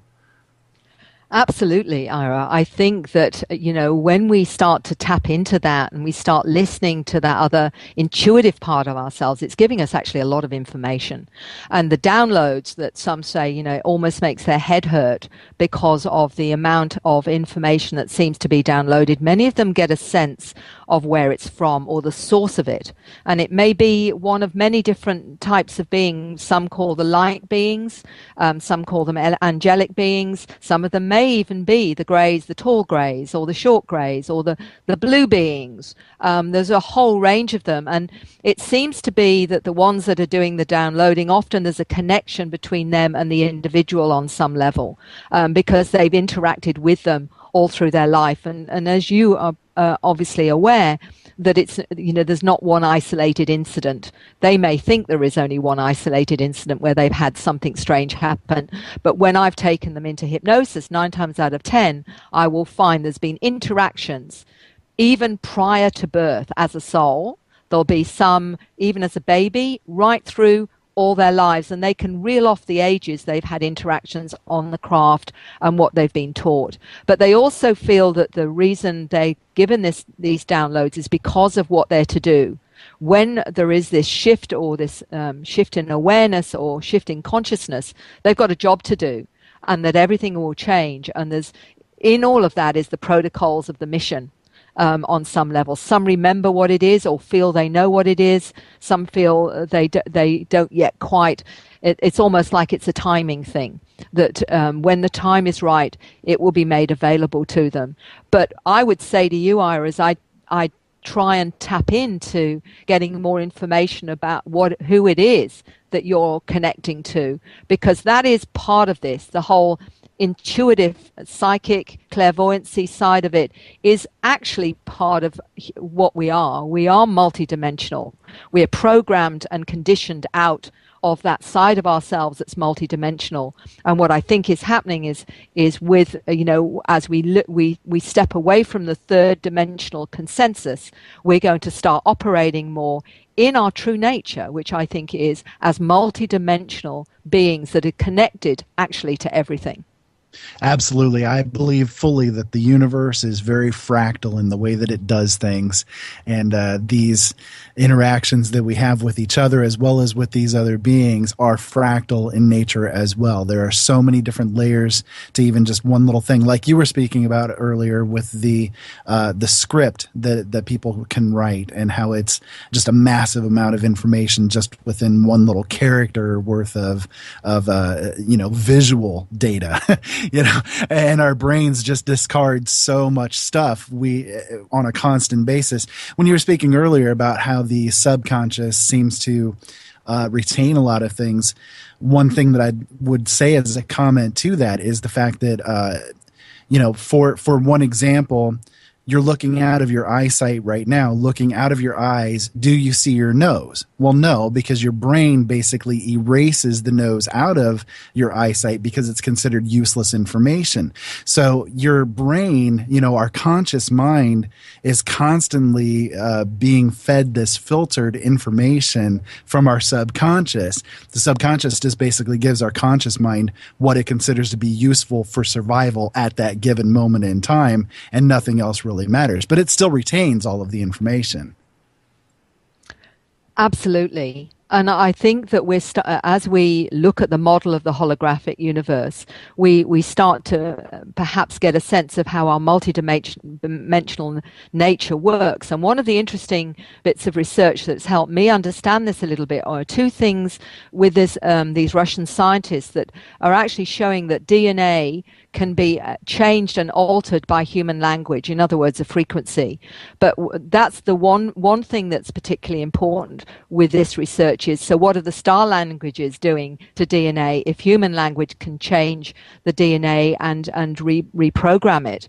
What, in fact, do these star languages do? And apart from that, they're saying that DNA actually acts as a miniature wormhole and allows us then to tap into the matrix, or if you like, the holographic consciousness of who we are, and the time and space and all the information there. So if our DNA acts as a portal, it explains everything to do with intuition, to what we sense and feel, and that knowing that we have, and explains everything from telepathy, precognition, all those things that are considered to be superpowers, I think actually are part of our, if they're part of our DNA, they're part of us, but we may be relearning to honor them and respect them and actually tap into this part of ourselves. I think that more we understand, the more we'll accept that this is part of the properties of what we are as a species. To me, the paranormal is completely normal. It's all part and parcel of being human beings here on this planet. And we just don't really have a clue what it even means to be human anymore. That aspect or knowledge has just been hidden from us for so many years now. We're so stuck in this physical dimension, and we don't have any connection to anything that's outside of ourselves, at least so we perceive. I do think that we do still have a connection deeply. And there may be things that are there that are trying to cry out saying, hey, pay attention. We're trying to teach you guys here that what you're seeing is not everything, But because most people are so filled with stress and can't really see past like the next week of how they're going to feed their kids, or are they going to be able to pay their bills, and so on and so forth. It's hard to get outside of that physical way of thinking. Hopefully things will change, though, that we will be able to rise above it, quote unquote, and get into this other type of dimensional thinking that you've been talking about. I can't wait for it myself. Well, look at all the distractions that we have in our lives from spending more time on these things like the paranormal. That I mean, shouldn't we all be interested in what happens when we die? I think so, but do we have a lot of time to think about it? Not usually. Here we do. I mean, but for most people, no. And so it's nice when you finally do put everything aside and you take some time out for things like that. I don't know about everyone else, but for me, I feel a whole lot better. I know I do. Yeah, absolutely. Well, hey, we got one more break coming up, so I'm going to take that break now. I'm going to put you both on hold. Mary Rodwell with me. She is my guest, and she is staying up really late to be with us tonight. She's not in the United States. And we got Ira, who has joined in as well. So we're back to it. And I want to really quick give another shout-out. K98 Talk, High Point Radio, and Dark Matter for blasting us over the air. Thank you. And, of course, Ira, thank you for all you do with L&M. We appreciate that, too. I had to do it. So, all right, so we're back. And so, Mary, if I know people are asking like crazy, do you do these regressions yourself? Like, can people actually make appointments with you to do this?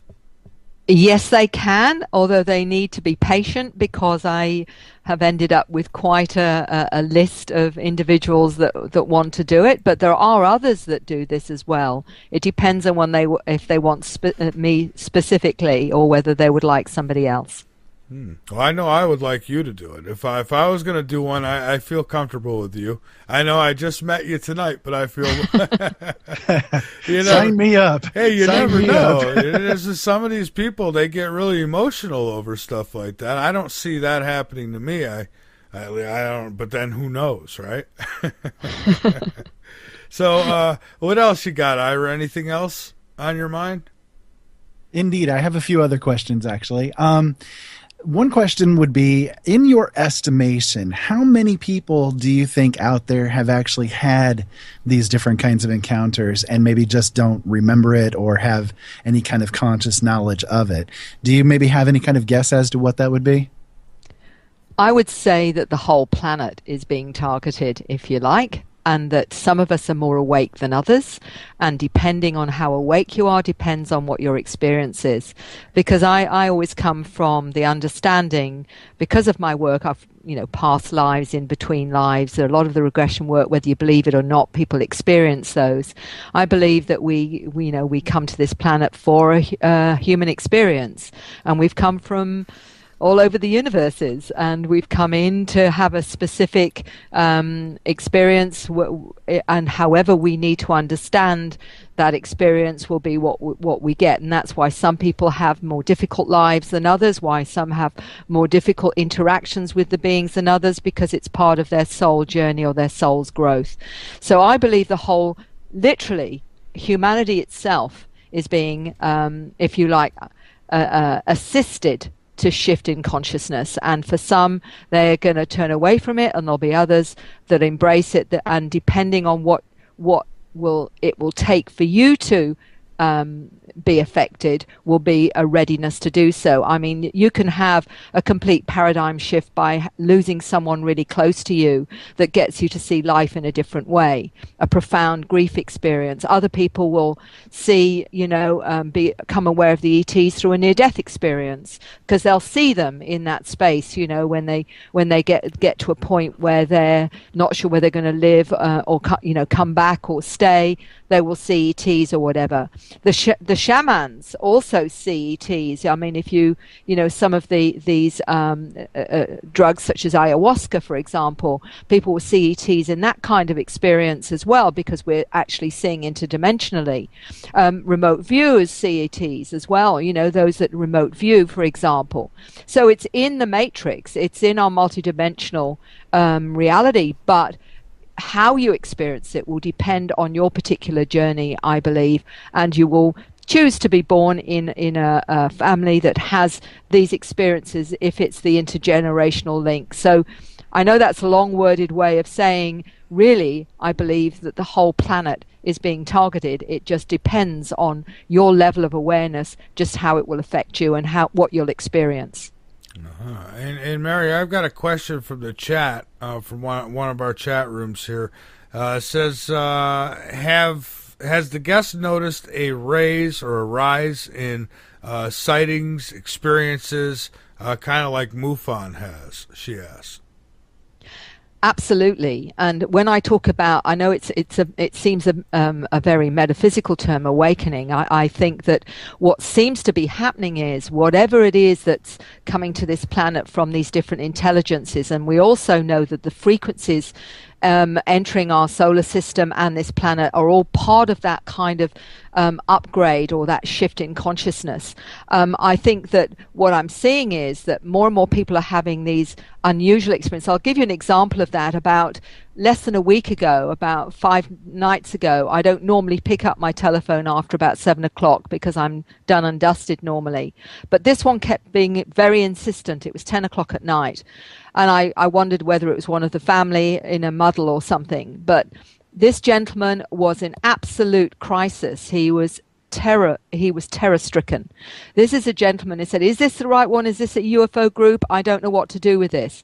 And he lives in Queensland. He was going down a country road, and he said right in front of him, and he doesn't believe in UFOs. He's never seen one. He doesn't believe in any of this. He's a total skeptic. There was a 10-foot being on the road with big red eyes, humanoid face. He said it had wings, and it was a kind of gray, a greeny grey with scales. And he said it looked at me. I was looking at it, and he says, "I assure you, I wasn't on drugs. I wasn't drinking. I was just going home to have my dinner at 7 o'clock in the evening. It was right in the middle of the road." And he said it looked at me. I looked at him, and then it flew off. He said, he actually said it flew off. And he says, "Where do I put that?" He said, "I'm terrified to go to sleep. What is this? I don't believe in all this stuff." And what I think is happening is that more and more now we're going to get things like this go on, because there does seem to be that shift in awareness where people are seeing more than they've ever seen before, including looking at a person. And one lady said to me, it was like the whole energy around me shifted. And when I was looking at some of these people, normal humans, she said suddenly some of them I realized were actually not quite what they seemed. It was almost like she could see another aspect of them. Almost, she said, I felt like they were part ET. I think we're going to get more of that. I think this is where we're going. That's pretty interesting, Mary. I'm very fascinated by everything that you've said tonight so far. It's really interesting, and I think it answers a lot of questions for a lot of people that are out there, at least from my perspective of things. I think that a lot of people out there kind of have this feeling like they've been messed with by something, but don't know exactly what. Can't put their finger on it, and so maybe it is actually that they're kind of bubbling up from their subconscious that something has occurred with an ET kind of experience, and they just have written it out of their mind, basically, so that they can't or they don't face it or don't want to face it or anything like that. And Mary, we have another call here too. I want to take. We've got James. I believe this is James. James, is this you? Yep. Hey, how you doing, Michael? All right. How are you? Be good. How you doing, Mary? Hi, James. Hi, James. Mary, I've been wanting to get regressed. Actually, I talked with Sandy Mack recently, and she actually told me that I'd been taken 4 times. Actually, I knew about this 3 times when I was age 4.5. But she says I was taken like 7 years ago, and that's when I started going to these UFO conferences and stuff. And I was wondering, well, actually 2 questions. Why would they wait so long to take me again after so many years? And the other one is, I've always had a strong mind. I'm psychic and everything. Is it really hard for me, because I don't believe I can get hypnotized. Is there something that I can do to get regressed, or have you run into people that it's like impossible to regress them? Am I going to have a problem to get regressed because I want to get regressed? 2 very interesting questions. Why do they wait so long? I'm afraid you'd have to ask them. But what I would say to you is that if this is resonating with you, and it plainly is, that when you hear this, that you go into that little psychic side of you, that intuitive side of you, and sit and ask those questions in a really quiet space and just see what comes to you. You might find you've got more access to information than you realize, because we all have the ability to connect with them. We all have the ability to communicate. This isn't, one person here and there. It's just that we don't know how to do it, or we don't trust it because it's coming from that other part of us that isn't thinking. But we are all intuitive, and we can all get answers. And it may be symbolic. It may be in your mind's eye. It may be a feeling. It may be just a resonance. But you can say, well, why have you not needed to, pick me up for 7 years? Or they have been picking you up, but you are not aware of it, that they've taken you astrally, and it's been in your dream state that they've taken you, and you've just not been aware of it. Because Ira's made a very good point, is that how many people out there may have been having experiences and not knowing what it is. The reason that they don't know what it is, because the standard acceptance of how ET contact happens is the abduction, scary stuff, whereas many of these people don't have that at all. But they'll have many non-ordinary states of experience. They may be very psychic. They may see spirits and all this kind of stuff. They may not have realized that some of that was actually extraterrestrial. I meet many psychics that don't understand that one of their guides actually is not what they think it is. In other words, in the traditional sense, it's actually an extraterrestrial that's been supporting them all through their lives. And it can be a bit of a shock because they don't see the relevance of UFOs when you talk about UFOs. No, I don't actually. That's just part of this big phenomena where we're being interacted with different intelligences. You may see one as an angel, I may interpret it as a light being. It's all the same thing. So a lot of people don't realize, although they're highly intuitive, that they're actually having interactions on multiple levels we go off somewhere and we may go astrally, or our consciousness does. So that, you may be having a lot more than you think, even if you're not aware of it. But the mere fact that you had an experience that changed your trajectory in life in such a dramatic way is evidence of the experience. Without any regression, you're going to know that, because you don't change that trajectory in terms of your perceptions and your interest and your focus. And it always happens like that, that when you have a profound experience, you find yourself being drawn into areas you never were interested in often before, from quantum physics right through to healing, right through to having a holistic lifestyle. People are completely redirected after a major experience. Get answers, there is more than one way. Yes, you can use regression for some people. If they trust the person that's doing it, they need to do that, and they need to feel ready, because if you're in fear about something, then that will prevent you being relaxed enough to go into that space. But a lot of people that think they can't be regressed can be, but they've got to get the right person. They've got to feel really safe with them, and they've got to be clear about, what it is they want to find out as well. Because if you think that you're going to find something really horrendous at the end of your exploration, you're not going to be terribly keen on some level to do it. So you've got to come to an awareness or a readiness to explore that. And then, with most people, you can get answers. I mean, there are some that are harder to regress because of the fear and because they're afraid of what they're going to find out. But if they trust you enough, you can often lead them into a place where they can start to get information, even if it's just little feelings and knowings and senses that you work with, and you can gradually start to build up a picture. And then each time you work with them, they're that little bit more relaxed, and they'll go into a space where they'll get more and more information. But out of the many hundreds I've done, I've probably only got half a dozen that have never, ever been able to actually let go of the fear and find out information. And that's a very small amount with the many hundreds that I've done. But you've got to trust the individual.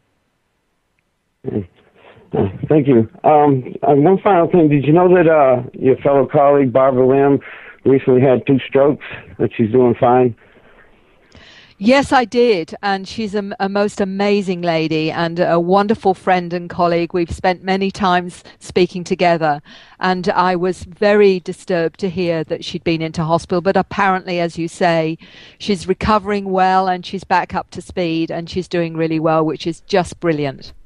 Yeah, I sent her a feng shui 7 lucky bamboo stock arrangement last week, and she told me she's slowly getting better, but she's doing fine. She'll be great. Okay, thanks a lot, Mary. Thank you, Mike. All right, you're most welcome, James. Thank you, James. I appreciate the call, my friend.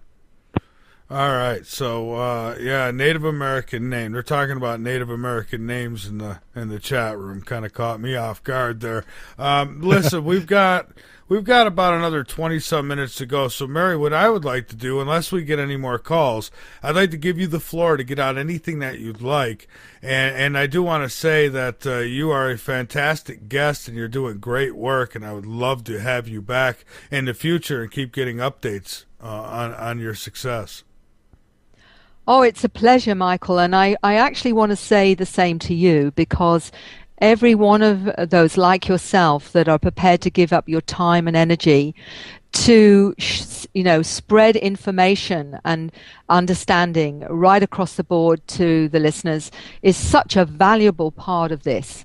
And one of the reasons why I'm prepared to do these kinds of interviews is because you never know who's out there that needs to hear something that's going to help them feel more normal, if you like, and help them understand their journey. So what you're doing is invaluable. And so as far as I'm concerned, kudos to you for putting your time and energy to doing that, because it's so important. Well, thank you. Thank you. And again, a show like this wouldn't be as interesting without somebody like yourself who really does the hard work. So thank you. Thank you. So down the rabbit hole, I go way down that rabbit hole now. And if you ask me what reality is, I can't really tell you, because I've got a feeling that it morphs and changes every time I work with someone else and they tell me more of their experiences. One of the important things is that for me is not putting limits to what people can share and understand. And I know that sounds, I don't know whether that sounds scientific or not, but I'm a therapist first rather than a researcher. And for me, it's about somebody finding answers, having answers to their experience. And the way that they seem to get it is going down that rabbit hole, however they need to experience it. And that may include such things as being, feeling like they're being taken to another planet, or feeling they've gone interdimensionally, or whatever it is. It doesn't really matter, because it's up to them to make up their own mind how they want to interpret it. It's not for me to say that can be real or that's not real. It's up to them to decide what's real or not real for them and what makes the most sense to them. So that's what is the first thing that I'd like to say is to people is what you feel and what you sense, listen to it, because that's another part of your multidimensional self that's giving you information. You can call it your intuition, you can call it your knowing, you can call whatever it is. And when it gives you information, it's giving you information on what isn't part of the third dimensional consensus. So it is giving you information about what you need to know about yourself. So that's the first thing. What I would like to also say, while I've still got a chance and you're giving me free rein here, is that there are a lot of children out there now that do understand what's going on, because the fascinating thing with children is that they don't have the same limits. They're not conditioned by like the adults are. They're not programmed like the adults are. As one 9-year-old told me that when she said, when you go to school, they program you out of your light. And we all know what that means, is that you are programmed into the consensus, which is a very limited way of understanding our reality, because we know that all we're told is if you can't touch, feel, see, or smell it, then it's not real. And we all know that we experience things through our intuition, through our knowing, through our understanding of ourselves. That deep knowing within ourselves are all part of our reality too. So what I think we're needing to do, and Dr. John Mack, the professor of psychiatry, said, was in the Western world, we have to rediscover more of our spiritual self, our soul self, or that multidimensional aspect of ourselves. But the children aren't programmed out of it, not when they're small. And when you've got, someone of 5, 6, or 7 telling you about their experiences, they've not read books on this, they've not listened to the radio, they haven't listened to talk shows. It's a real experience to them. And one of the fascinating things I would like to just intrigue your listeners with is these new humans, the new children coming in. They may be, in other words, Asperger's, they may be ADHD, they may be certain kinds of dyslexia or certain kinds of autism. They all seem to convey or seem to access a greater reality than the rest of us. We see them as dysfunctional, but in fact they may be showing us a new way of understanding reality. And this is very, very important, because what I'm understanding is that they seem to have more of the DNA switched on, if you like, or altered, so that they can, in fact, what I've understood, even with autistic children, that they are often telepathic. So if they're telepathic, what else are they that they can understand? And what I'm understanding about that is that we're seeing reality through the eye of a needle, but they're seeing it through a telescope. They can actually see reality in this broader perspective, if you like. And what's wonderful with that is that if we stop seeing it as dysfunction and looking at them from this broader perspective, we may actually understand where we're going. And I've got several scientists that believe this is the case. A scientist in Sweden who's talking about her own experiences as an Asperger's stroke ADHD. What she's actually saying is that she calls them letter people. And what she means is that they operate differently, that she has more senses on the ends of her fingers, for example, to feel. She can see a broader spectrum of color. She can see and hear on a broader range of the spectrum. These are letter people. And she said there are certain vitamins that will help them cope with operating on this planet because they operate faster. That the DNA, or if you like, the ADHD, they're operating at a faster pace, and the only way they can operate in our reality is, as you've seen with many, they're dosed up with Ritalin. In fact, they're showing us where we're going. And we've got to start to learn to understand more of their reality rather than program them or shut them down, which is what we're doing at the moment, and trying to get them to function in ours. They're the new human. They're the new species, Homo noeticus. That's where we're going. And so for the parents, if you want to know more, I've got the data that shows that certain vitamin Bs are particularly important to support the ADHD. Look at the diet. Look at the fact that they are seeing and experiencing more than you or I, and that is why they appear dysfunctional. We need to start understanding them, because this is the new paradigm. They're showing us the new paradigm. We've got a foot in both camps. We've got one in the third dimensional world and one in the multidimensional. They've basically jumped into the multidimensional one. And I so can attest to that. Does that make sense to you? I can absolutely attest to it. I have a child who is severely autistic, and for him, he operates in such a different way and such an amazing way. It's like one thing that I try to express is that when he feels something, for instance, he absolutely feels it. If he's happy, the whole world is happy. I mean, everything around it just shines with the joy that this kid is feeling. And when he's upset, everything is falling apart. The light bulbs are blowing out, and all this kind of stuff is going on. And it's just whoa, okay, calm down. We need to be calm. That kind of thing. It's just amazing how much access to these higher realms he has. He has amazing visions and dreams that do come true. He has contacts with these beings that are out there that are just absolutely amazing, the things that he expresses, and he doesn't even understand, or at least can't give us an understanding of how he feels with it all and how he's seeing the world. All he does is he tries to express like the people that he's meeting and the things that he's doing. Like for instance, he told us that he controls dreams by building up structures. They're these dream structures, and that he has tried to save the world because one half of the world's dreams have been broken or destroyed by these darker entities that are coming through these portals that he keeps seeing, and that other beings have actually now come to help him try to get things put back together again. So I mean, that's just one example of something that he's expressed, trying to get across to us that he's here for a purpose, and it's an amazing purpose.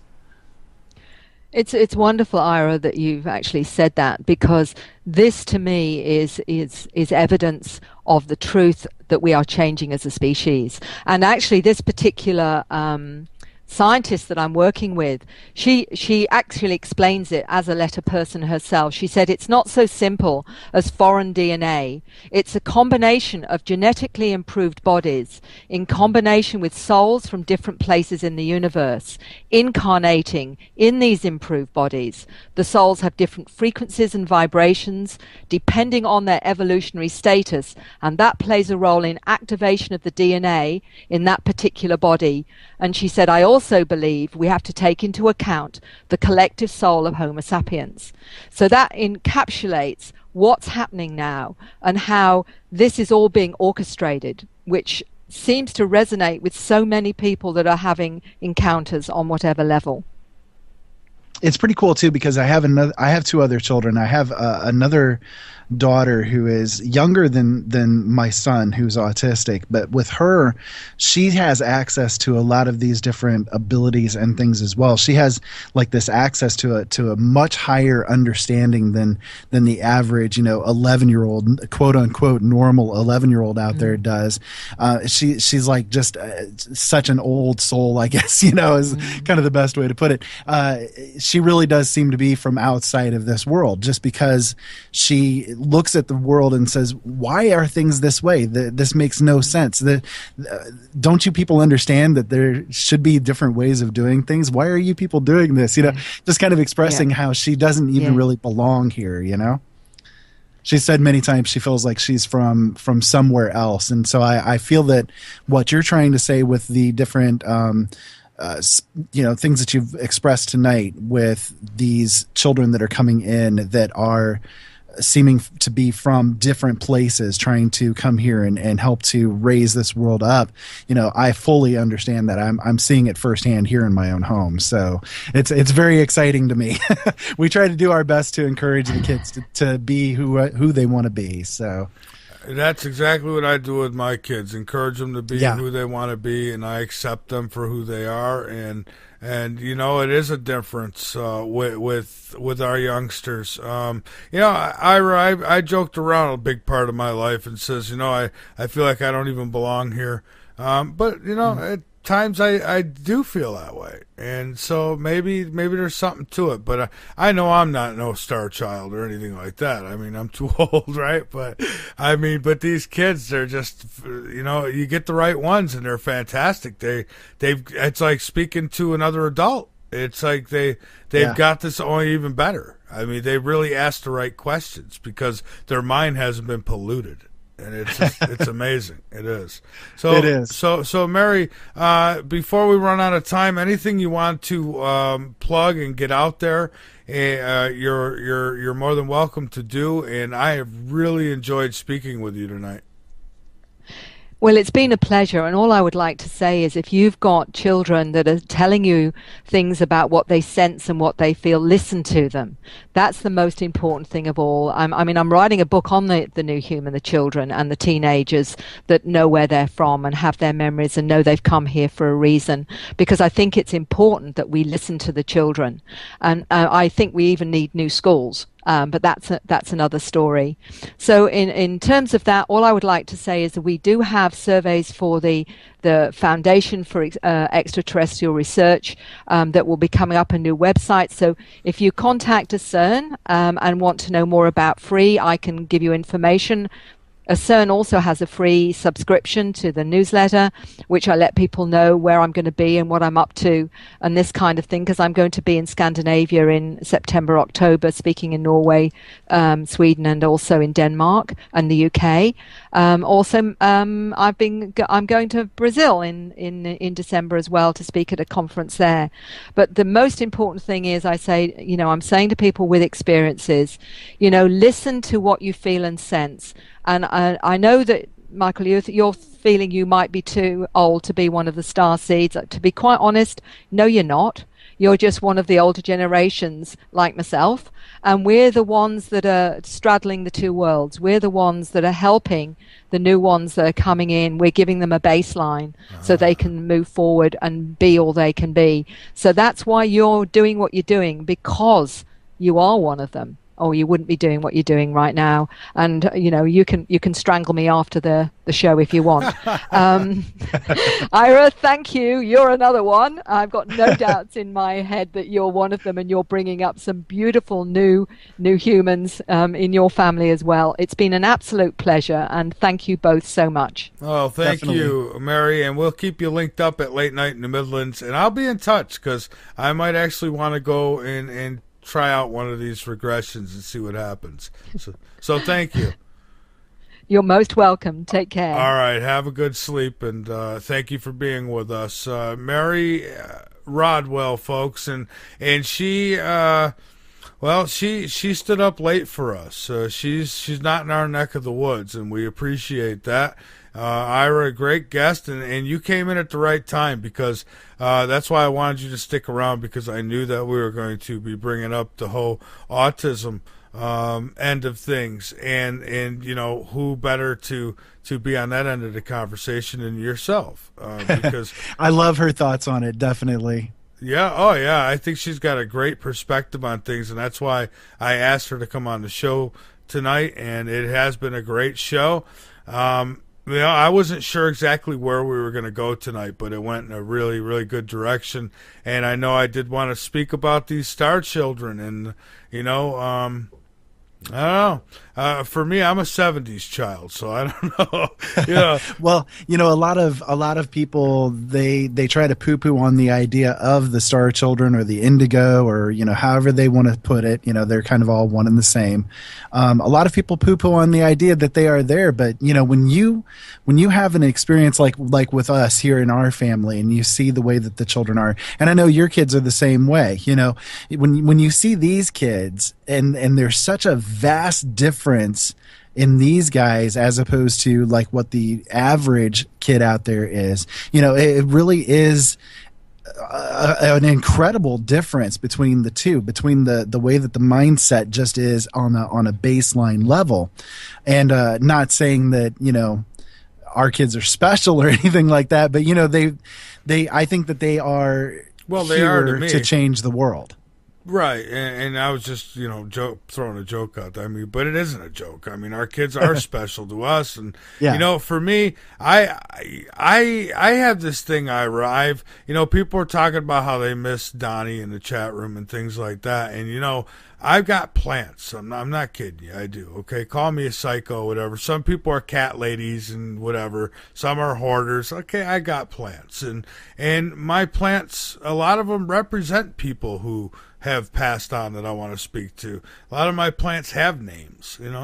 People around me might not know a whole lot about that, but they have names, and I'll sit down and I'll talk to these plants, and through that plant's energy, I feel like I have a connection to that person. So it might be strange, but I do things like that. I could feel the pain of a plant or an animal, or it just, I don't know. I'm different, man. I'll tell you. I've had people in my life who have thought I was weird because I didn't want to go hunting, and I'm like, if the world came to a close, I'm not killing Bugs Bunny to eat. It's just not who I am. I just can't do it. So I don't know. I'm a different breed, man.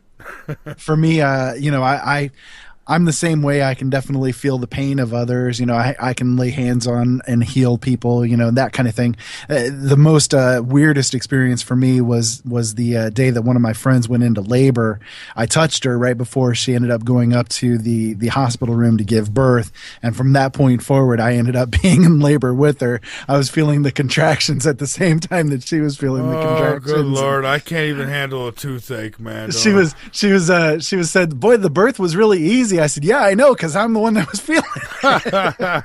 Well, I could very well be speaking with the first man. I shouldn't even ask this question, but has there been one yet? I'm surprised if not. There's not been a man yet who's delivered some kind of child some way, somehow. No, I know that there's been a couple over the years that have actually carried a child in the abdomen, but not actually birthed, no. Oh, thank God. Well, it's coming. It's coming. Yeah. Just as sure as the White House will light up in rainbows, it's coming. I'm telling you. And that's not a shot at gay people. Do what you want. Just don't do it on my couch. Yeah. And that's my rule. But, Ira, what have you got coming up on your next show? I am going to talk about natural remedies, natural cures, everything from cancer to heart issues to finding pain relief in kind of herbal ways or old style ways and that kind of thing. It should be a pretty good show. All right, sounds good. I have tomorrow night. We're going to be talking about the other side. We're going to be discussing near-death experiences. I think that will be interesting. I take a big interest in these topics. I do, and it's I don't know. They never get old to me. I really want to know what's going on the other side, and I'll tell you, I don't just say it. I swear on my life. Every night after this show, I go outside and I skywatch and I look. That's why I have these UFO experiences and stuff, because I'm always looking for them. If you're not looking up, you're not going to see them, because they make no noise. I promise you. It'll go right over your head and you wouldn't even know it. So I do it every night. So I'm looking forward to doing it here in just a few minutes. I get going editing the show, Ira, so I can get it over to you. And while that's in process, I go outside and start sky searching. That's amazing. I love to do exactly the same thing. Unfortunately, I can't see as well anymore as I used to. Yeah, well, I'll tell you what. If the ship that I seen comes by your house, you'll see it. It was big, and it was. I hate to say bright. It's only bright if you were looking at it. If you were looking down, you would have never known it was there. It's crazy. I don't know how that works, but that's the way it was. That's awesome. Yeah. Well, guys, we're out of time. We're out of time. So folks, thank you all. Ira, thank you for all you do and for joining in tonight. I thought it would be fitting to have you in this last hour.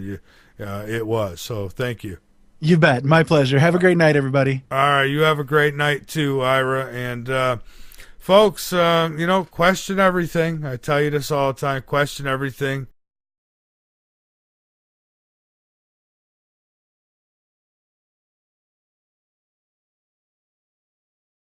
Reality, whereas they are maybe many hundreds of years or maybe even thousands of years ahead of us in technology. Get over the fact that what you think is impossible may not only just be possible, but actually more than possible. And things that we still see as magic will be more than possible as well. Right. And Mary, you mentioned portals, and that's interesting because there have been a ton of sightings that have come up on the Soho with crafts near our sun. And I don't know how they would do that if it's as hot as it's supposed to be, but these crafts would be near the sun, and it almost looks like they're drawing energy from it. And I wonder, could the sun possibly be some kind of portal, and we just too primitive to understand it? I think there's a lot of evidence to suggest, I'm sure you've seen, obviously, what I've seen is these strange, huge objects close to the sun, which in our understanding, they would be demolished by the very nature of the energy of the sun. I have even talked to children and certain adults that say where they came from was through a portal in the sun. So I think it's just physics we don't understand, and I think we're still very primitive in how we understand the nature of reality and the nature of our universe, and the physics obviously is far more advanced in ways that we can't yet, or our scientists as yet don't fully appreciate. Okay, and Mary, do we have, do you think good ET races and bad ET races, or good and bad within all these different races?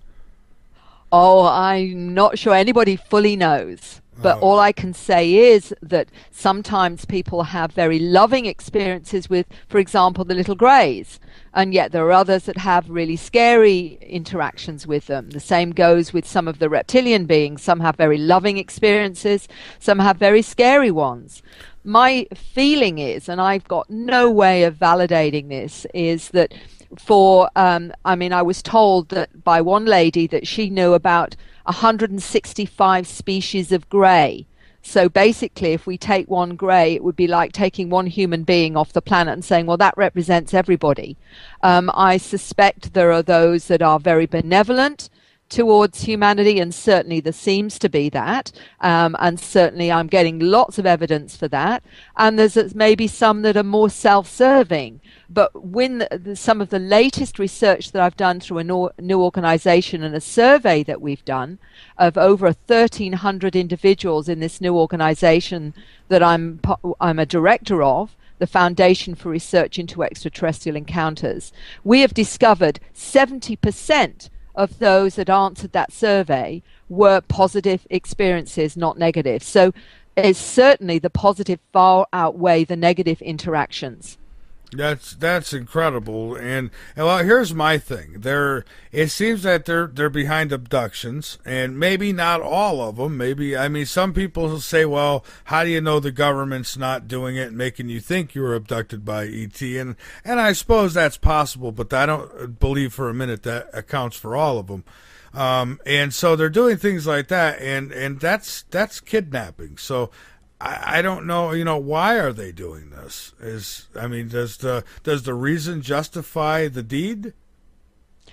I think it's a very complex one, and certainly I do know from my research and from those that have had experiences with what we call MILAB, that's the military abductions, where they emulate it to make it look some of the time like it becomes quite different from what it was on a conscious level. They're actually saying that in some way they're connected to many of these beings, but they've come in, if you like, as almost an undercover agent, if you like, not in a negative way, but more in a way to help these intelligences understand where we're at in terms of our technology, the way that we operate, so that we can start to grow up sufficiently to become part of what they say is a galactic community. So that's some of the information that seems to be overwhelming in terms of those I work with.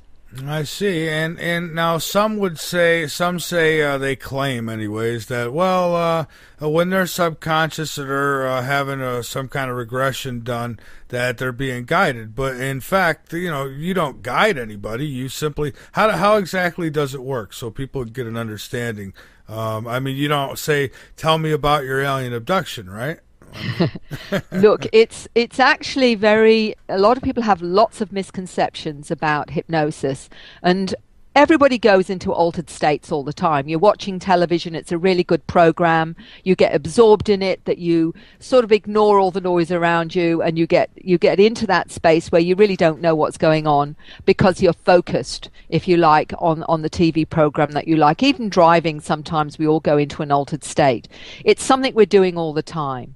What happens when you can take somebody into a relaxed space is that you shut down the left brain, the analytical side, and you allow them then to tap into that recording of an experience. My job is just to keep them on track. It certainly isn't to tell them what they should see or not see. If they've had missing time, for example, and they may have gone on a journey that took them twice as long as it should have done, they may have seen some strange lights and then wondered why they arrived at their destination 2 hours later than they should have done, I would start off with taking them back to that experience and saying, okay, so tell me what you're seeing. And they may say, well, I'm seeing these strange lights. It looks like a helicopter. No, it's not a helicopter. Looks like a train. No, it's not a train. Then all of a sudden they'll say, it's a spacecraft and it's right in front of me. So I'll say, what happens next? I'm not telling them what happens next. They're telling me what happens next because they're going back to the recording. All I'm doing is, if you like, supporting their exploration. So I could, if I wanted to, and I thought, well, okay, I'm going to find out more about what it looks like. So I say, what color's the hair? If there's no hair, they'll say, well, there's no hair. I'll say, well, what's in the corners? They'll say, well, there's no corners. So even if you tried to lead them, you find you can't, because that's not what they're seeing. So when people say, oh, well, you're telling them what to say or what to think, no, you're not. You can't, because what they're seeing is what they're seeing. All you can do is say, well, what happens next? What are you seeing? And they may say, I'm on a table. I'm seeing, and I'll say, well, what are you seeing as well? And they say, well, there's 3 beings. I'll say, describe them to me. So all the time, all I'm doing is asking the questions that help them understand what's going on. And part of them will actually have far more understanding than their conscious mind, because in that state, they've recorded it all, including telepathic communication that may be going on as well. So that it's almost like they can have a chat to the being and say, well, why are you doing this? And they will actually answer them, because it's already on the tape recording that they've asked in that state that they don't actually remember. So all I'm doing is assisting them to look at the full tape.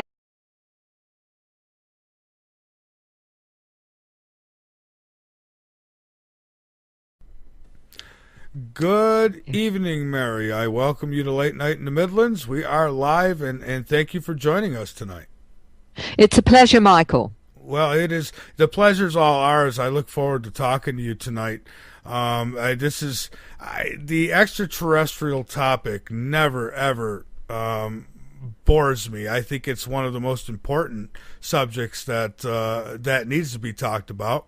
And so I'd like to start out maybe with a little background, if you wouldn't mind. What got you going down this road into the extraterrestrial rabbit hole?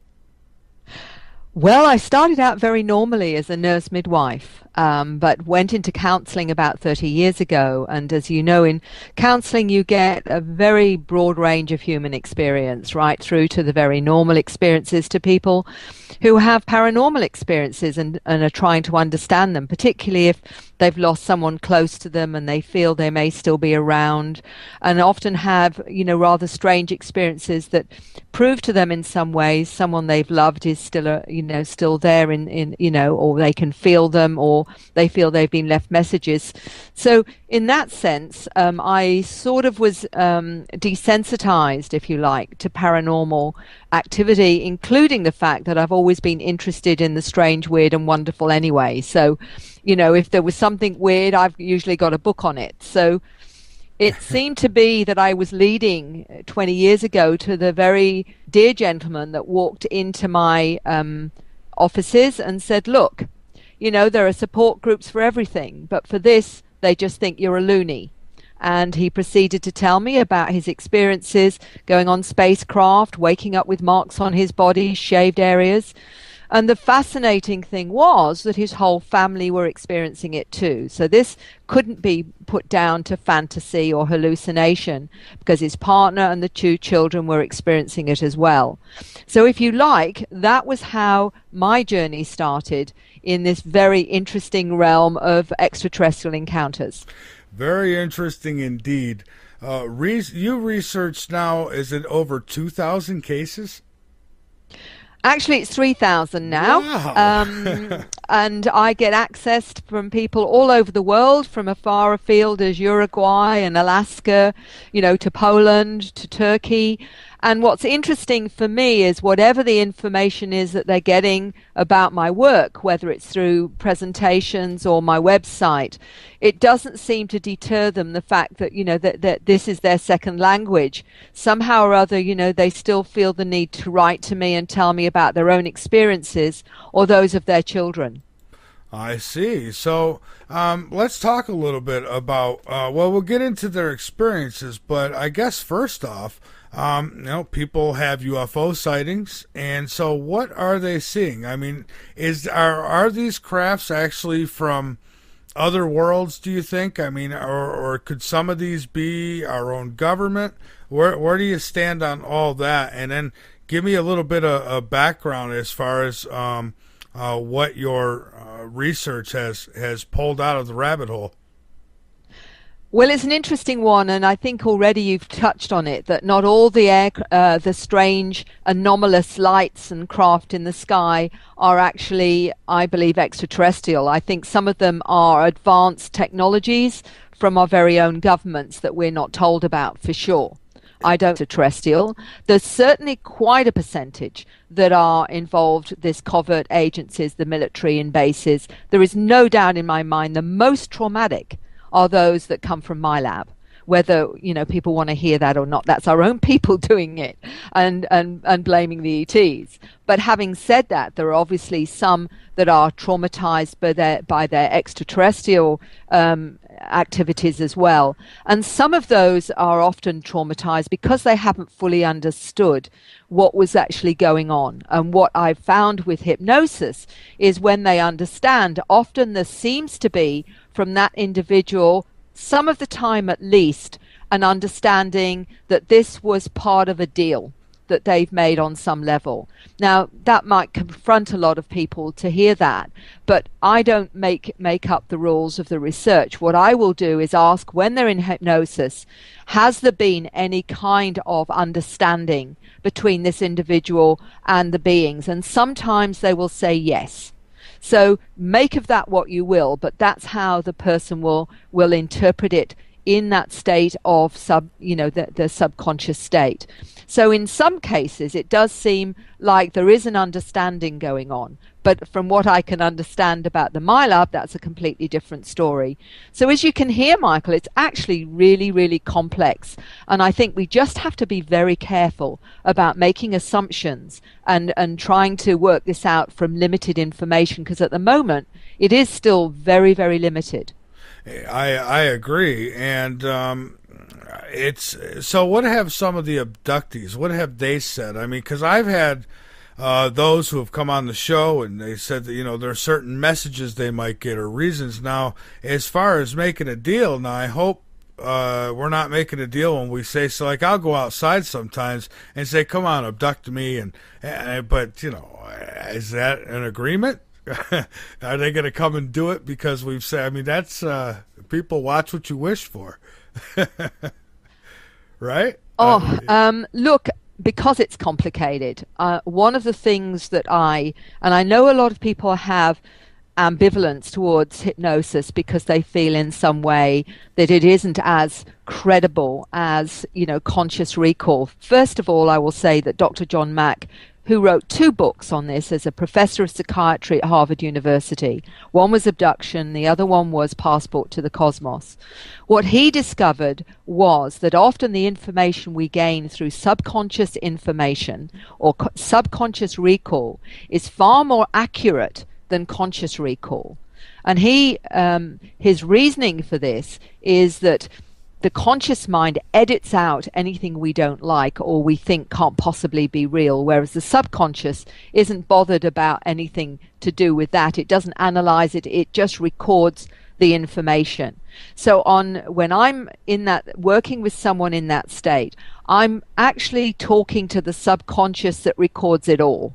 And that the whole information is often quite different to what the conscious recall will be, or the flashbacks, or whatever.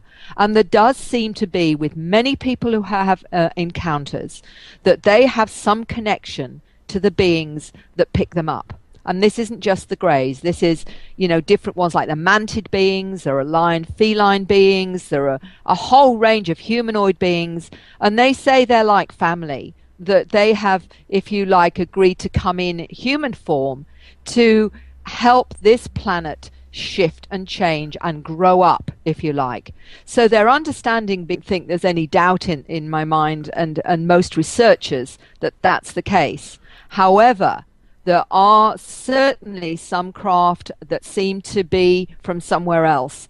And this is, what I think a lot of the public don't realize is that a lot of the sightings are from, very credible witnesses. Not only do we have military whistleblowers that have said that there are craft coming from other parts of the galaxies, but we also have pilots, we have naval people, we have people that know what they're looking at, policemen, and those are trained to observe. And they say, look, there is no way some of these craft could possibly be terrestrial. So in that sense, we have to acknowledge that certainly a percentage of those that people see, and the statistics are that once, every 6 minutes around the globe, someone's taking a video or seeing a UFO. What makes some of them extraterrestrial is that there are people around the globe that actually talk about going up on these craft and meeting with a whole range of non-human intelligences. And that's not just the little grey dudes that everybody seems to think is the only ones out there. There are humanoids, there are light beings, there are beings that look like reptilian beings, Draco, cat beings. There is a whole range of, manta beings are another one, and there's this whole range of different types, and some of them are 2 or 3 of them may be seen on the same craft. And what's fascinating is that, whole families can have these experiences, so they will actually, verify each other's stories. So in that sense, obviously there are extraterrestrial vehicles. There are also, I believe, interdimensional ones. People like Carlos Diaz and talked about the light ships in Tepoztlan in Mexico, for example. His images are just stunning, and there's many others that have seen these almost plasma-like craft. Some of them, as I say, seem to be interdimensional, could be even extra-dimensional for all we know. We even suspect that we may even have visitors, if we like, from our future. So the more we learn, the more we realize how little we know. Well, Mary, that's pretty heavy when you think about it. And listen, I'm a believer because I've had my own sightings, so I have absolutely no doubt that these crafts. I've seen the solid type, and then I've seen what look like just they're engulfed in their own energy type. And so, and I guess would that determine maybe interdimensional compared to a physical, but or how do we determine which is which, or can we? Well, as I think we can only use the best analysis and logic we can, that the more solid craft are extraterrestrial or interstellar, if you like. But there are certainly some that seem to be able to manifest from other dimensions or other parts of the universe through wormholes. And certainly there seems to be, from my research, evidence that there are, if you like, portals or wormholes that these craft can travel through, so that when people say, oh, well, they can't possibly come from, light years away. What we have to understand is that we're looking at our present understanding of physics. And it always amuses me when somebody says to me, especially some certain scientists that say, oh, well, it can't possibly be so many light years away, it would take too long. And I'm just saying, look, come on, guys. We're probably the equivalent of the Aborigines and the message sticks with the way that we look at